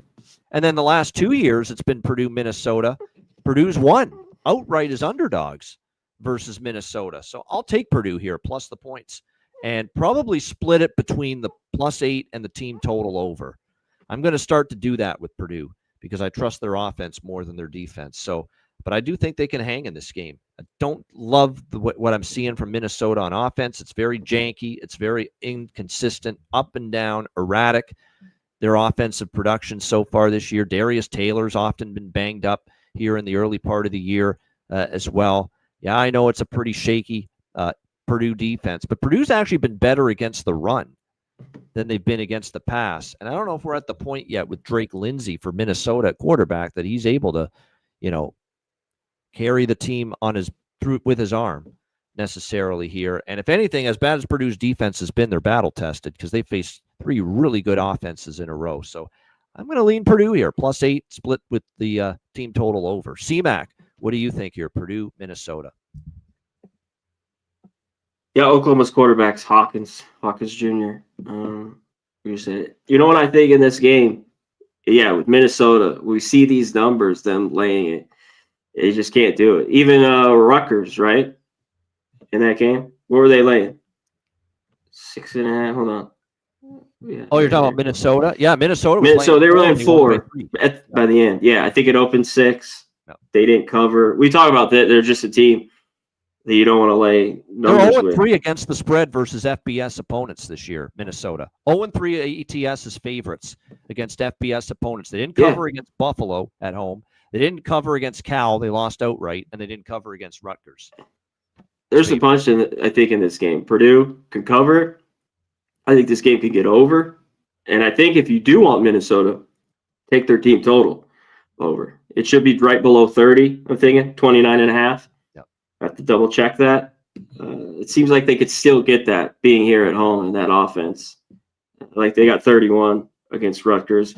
And we just saw them just get shut down. Of course, we talked about Ohio State, how good that defense is. So, yeah, I agree. If you like Minnesota, you think they could get to 30. But I don't know if you want to lay 7.5. Purdue, the turnovers, 2. Don't turn the ball over. That's been an issue. Man, interceptions and fumbles just plague this team. It's a shame because they've moved. And the defense is not good. Turnovers. Yeah, the offense. Yeah. Offense has moved it. The defense still, it needs some help for sure.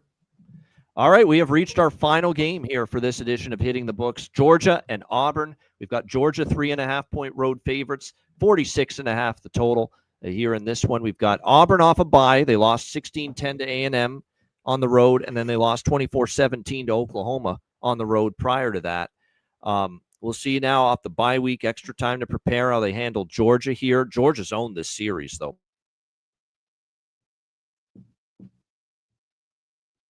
There we go. Sorry about that. My mic went out. But, yeah, it's been pretty lopsided of this series with Georgia and Auburn.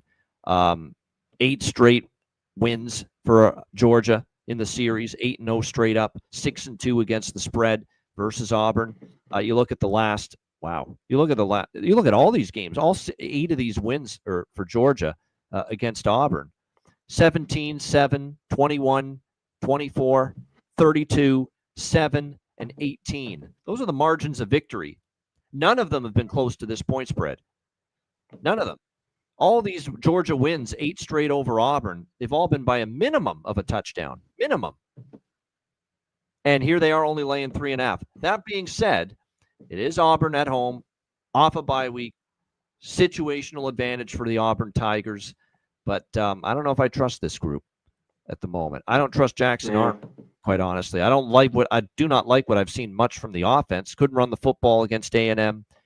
Only at 125 passing yards. They didn't even crack 200 total yards against A&M before the bye week, this Auburn offense.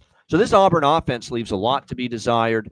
Like I said, Jackson Arnold has been not overly impressed. He doesn't have an interception. I guess that's the best thing to say about him.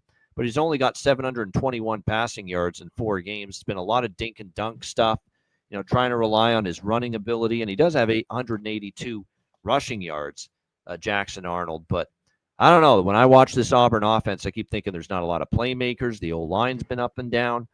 There's just something has been missing here for Auburn on the offensive side of the football. And it seems like all their big numbers came against weaker teams and weaker defenses. South Alabama, Ball State, and Baylor. Those games where Auburn put up big points. I think it's going to be a lot tougher to move the ball here against a pretty good Georgia defense that's really played well outside of the Tennessee game. The Alabama game, they struggled early, but I thought they got better as the game went on. I mean, it was their offense that cost them. They didn't give up a point in the second half. Kirby Smart, the master of adjustments, after this shaky start against Alabama, Georgia's defense regrouped like they often do. And they shut down Ty Simpson in Alabama in the second half. And Georgia probably wins that game if they don't fumble those red zone opportunities they had in the second half. I talk about how Auburn's offense has been lackluster. The more I watch Georgia's offense, C-Mac, I like what I see from Gunnar Stockton. This guy is not only throwing the ball pretty well, but he's running it. He's an able runner, which has been good to see. He's obviously got some good weapons to deal with Delp, the tight end. You've got obviously Colby Young. You've got Dylan Bell. You've got London Humphreys. You've got a lot of weapons here that you can use. Zachariah Branch, of course, the speedster who came in from USC. Even with the bye week, and then you look at Auburn. Auburn's defense hung in there against A&M, hung in there against Oklahoma in those 2 games. But I think Georgia, the dominance has been too evident for Georgia in recent years over Auburn, that at this current number, even with Auburn having the edge with the home field in the bye week, which is significant, this is not enough points for me to trust Auburn in a matchup where Georgia's dominated them. So, like I said, I don't know if I bet the game because it is some strong situationals, C-Mac, that are pointing to Auburn here, but it's still Georgia for me or nothing at this number, -3.5. C-Mac, what do you think here? Georgia, Auburn. Yeah, when I went to this game, I thought under. I looked at it. I thought it was pretty good, but I think the route to go here, it would keep Auburn covering this or winning it but I think they stay under. It's 21.5, their team total for Auburn. Under.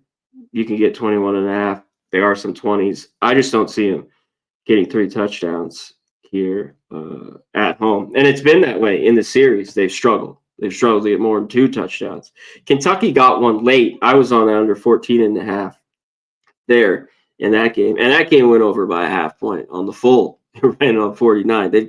these books, they're sharp with these lines. So that's why I've kind of gone to, team totals in certain situations. Like I think this, because I don't know Jackson Art. I don't trust him. I mean, I don't think Auburn's offense is very good. We saw him get shut down against Texas A&M. I mean, what they scored too, 17 against Oklahoma. I mean, that was a tight game. So I just don't think they get more than that here. The funny thing about those two games is Oklahoma and A&M were doing everything in their power to keep Auburn afloat. To keep them in the game. And they couldn't take advantage of it. They opened the door for Auburn, both of those teams, and Auburn wouldn't walk through the door with that offense. Couldn't do anything. Yep. Yeah, definitely. So, and Stockton's been pretty good. This will be a hostile environment, of course, at Auburn. But I think I'd go that route, even though I think Georgia could go in there and win. But I'll just stick with Auburn, the team total under. There you go. Auburn team total under. CMAC liking that for that Georgia-Auburn SEC matchup. All right, there you have it. That's the end of the show for this week. Big card. Great to have everyone with us. Shout out to 228 people watching live. We thank each and every one of you. Cheshire Cat, good to see you. It's been too long. Kenny Woo Woo Woo, Gualo, everyone in the chat here. NHL or Robert Oliver Carlson. As always, the real TP with great comments in the chat. Kong's Clips, of course. Shout out to him. Evan Kroll, Paula McLaughlin. Appreciate shout out. You here. That's my mom. That's my mom. Oh yeah, that's right. Paula. Holy shit! Shout out to my mom. Connor McLaughlin. That's why you're Connor Mack. That's right. Mrs. Mack. Yes. Good to see you in the chat. Nice stuff. Good to see that. Steve M. Markel. Everyone else. Great stuff here. Razor Sharp was in earlier. Chris Warren. Oldie. Great stuff. Everyone joining us here on this Monday. Ron Crawford. Good to see Ron Crawford as well. One of our favorites as well. There you have it. Great crowd in our YouTube chat. We thank you guys so much. Hit the like button on the way out. Just some channel reminders. We're back on Friday. We've got a designated Friday show, 5 p.m. Eastern, 2 p.m. Pacific for members only. Sign up. Become a Hitting the Books YouTube channel member. If you haven't already, you'll have access to our bonus picks, bonus content. We'll throw some picks out there, too, on a daily basis, even when we don't have videos or content. We'll throw picks out there, post them midweek on the channel for members. And, of course, we've got our members-only show on Fridays at 5 p.m. Eastern, 2 p.m. Pacific time. And we'll throw picks on the YouTube channel, again, for our members. Whenever there's things we like in various sports, we'll try to get that rolling on a daily basis. And, yeah, that's about it. Become a member. We appreciate the support. We thank you for it. And like I said, just hoping to keep this channel growing. CMAC, anything to add before we wrap it up? No, that was it. It was excellent. 3 hours, big card. Shout out to everyone in the chat. We appreciate you guys. Shout out to everyone that's in the green. Thank you to you guys so much. And yeah, we'll have stuff midweek. The show pop in right now with baseball. Other sports, there'll be more and more now. We're going to get other sports. And we'll put out picks. But yeah, come on Friday. Become a member. Ask us NFL. We roll through that. And then college, all the small games you guys have questions at. I think it's always the best. People, I get questions all the time on those, so I think that's great for Fridays. Come with all those small games. We'll bring a couple like we did on Fridays, and then ask us some other ones that you might have questions on. Love answering them. So that is it. Let's get out of here. Let's watch the baseball. Time to watch some baseball. We're up bottom second in Philly. No score with the Dodgers and the Phillies. So they are underway with Game 2 in the NLDS. Cubs and Brewers later tonight. I know it's a bounce back spot for the Cubs, but I still like Milwaukee tonight. I'm not betting. Yeah, I think it's like Toronto Yankees Part 2. Milwaukee wins both home games. That's kind of the way I see it going there tonight. I don't trust Imanaga David. I don't trust him right now. Something's wrong with him too. Like he's just worn out. He's giving up the long ball like crazy too lately. He can maybe get through it. He seems like he's just getting through his starts, like lately, and it seems like he's giving up 3 right around there every start. Priester's going to be the primary for the Brewers, and obviously he's pitched very well this year for them. So I like the Brewers. Cubs can only get it done if they score runs. I mean, I don't see them winning a 2-1 game. No. They're just not built for it. So if the Cubs do win, they got to score runs. No doubt. So that's good stuff with the baseball. And again, Friday, we'll have MLB playoffs, NFL for the weekend, Group of 5 college football, the members only Hitting the Books show on Friday, 5 p.m. Eastern, 2 p.m. Pacific. Make sure you join us for that, and make sure you sign up as a member. We appreciate it very much. That's a wrap for Connor Mack, me, and Cameron. Have a great week. Enjoy the week ahead in college football, and good luck. And we will be back with you next Monday, 1 p.m. Eastern, 10 a.m. Pacific, for another edition of the College Football Hitting the Books show. Until then, class dismissed.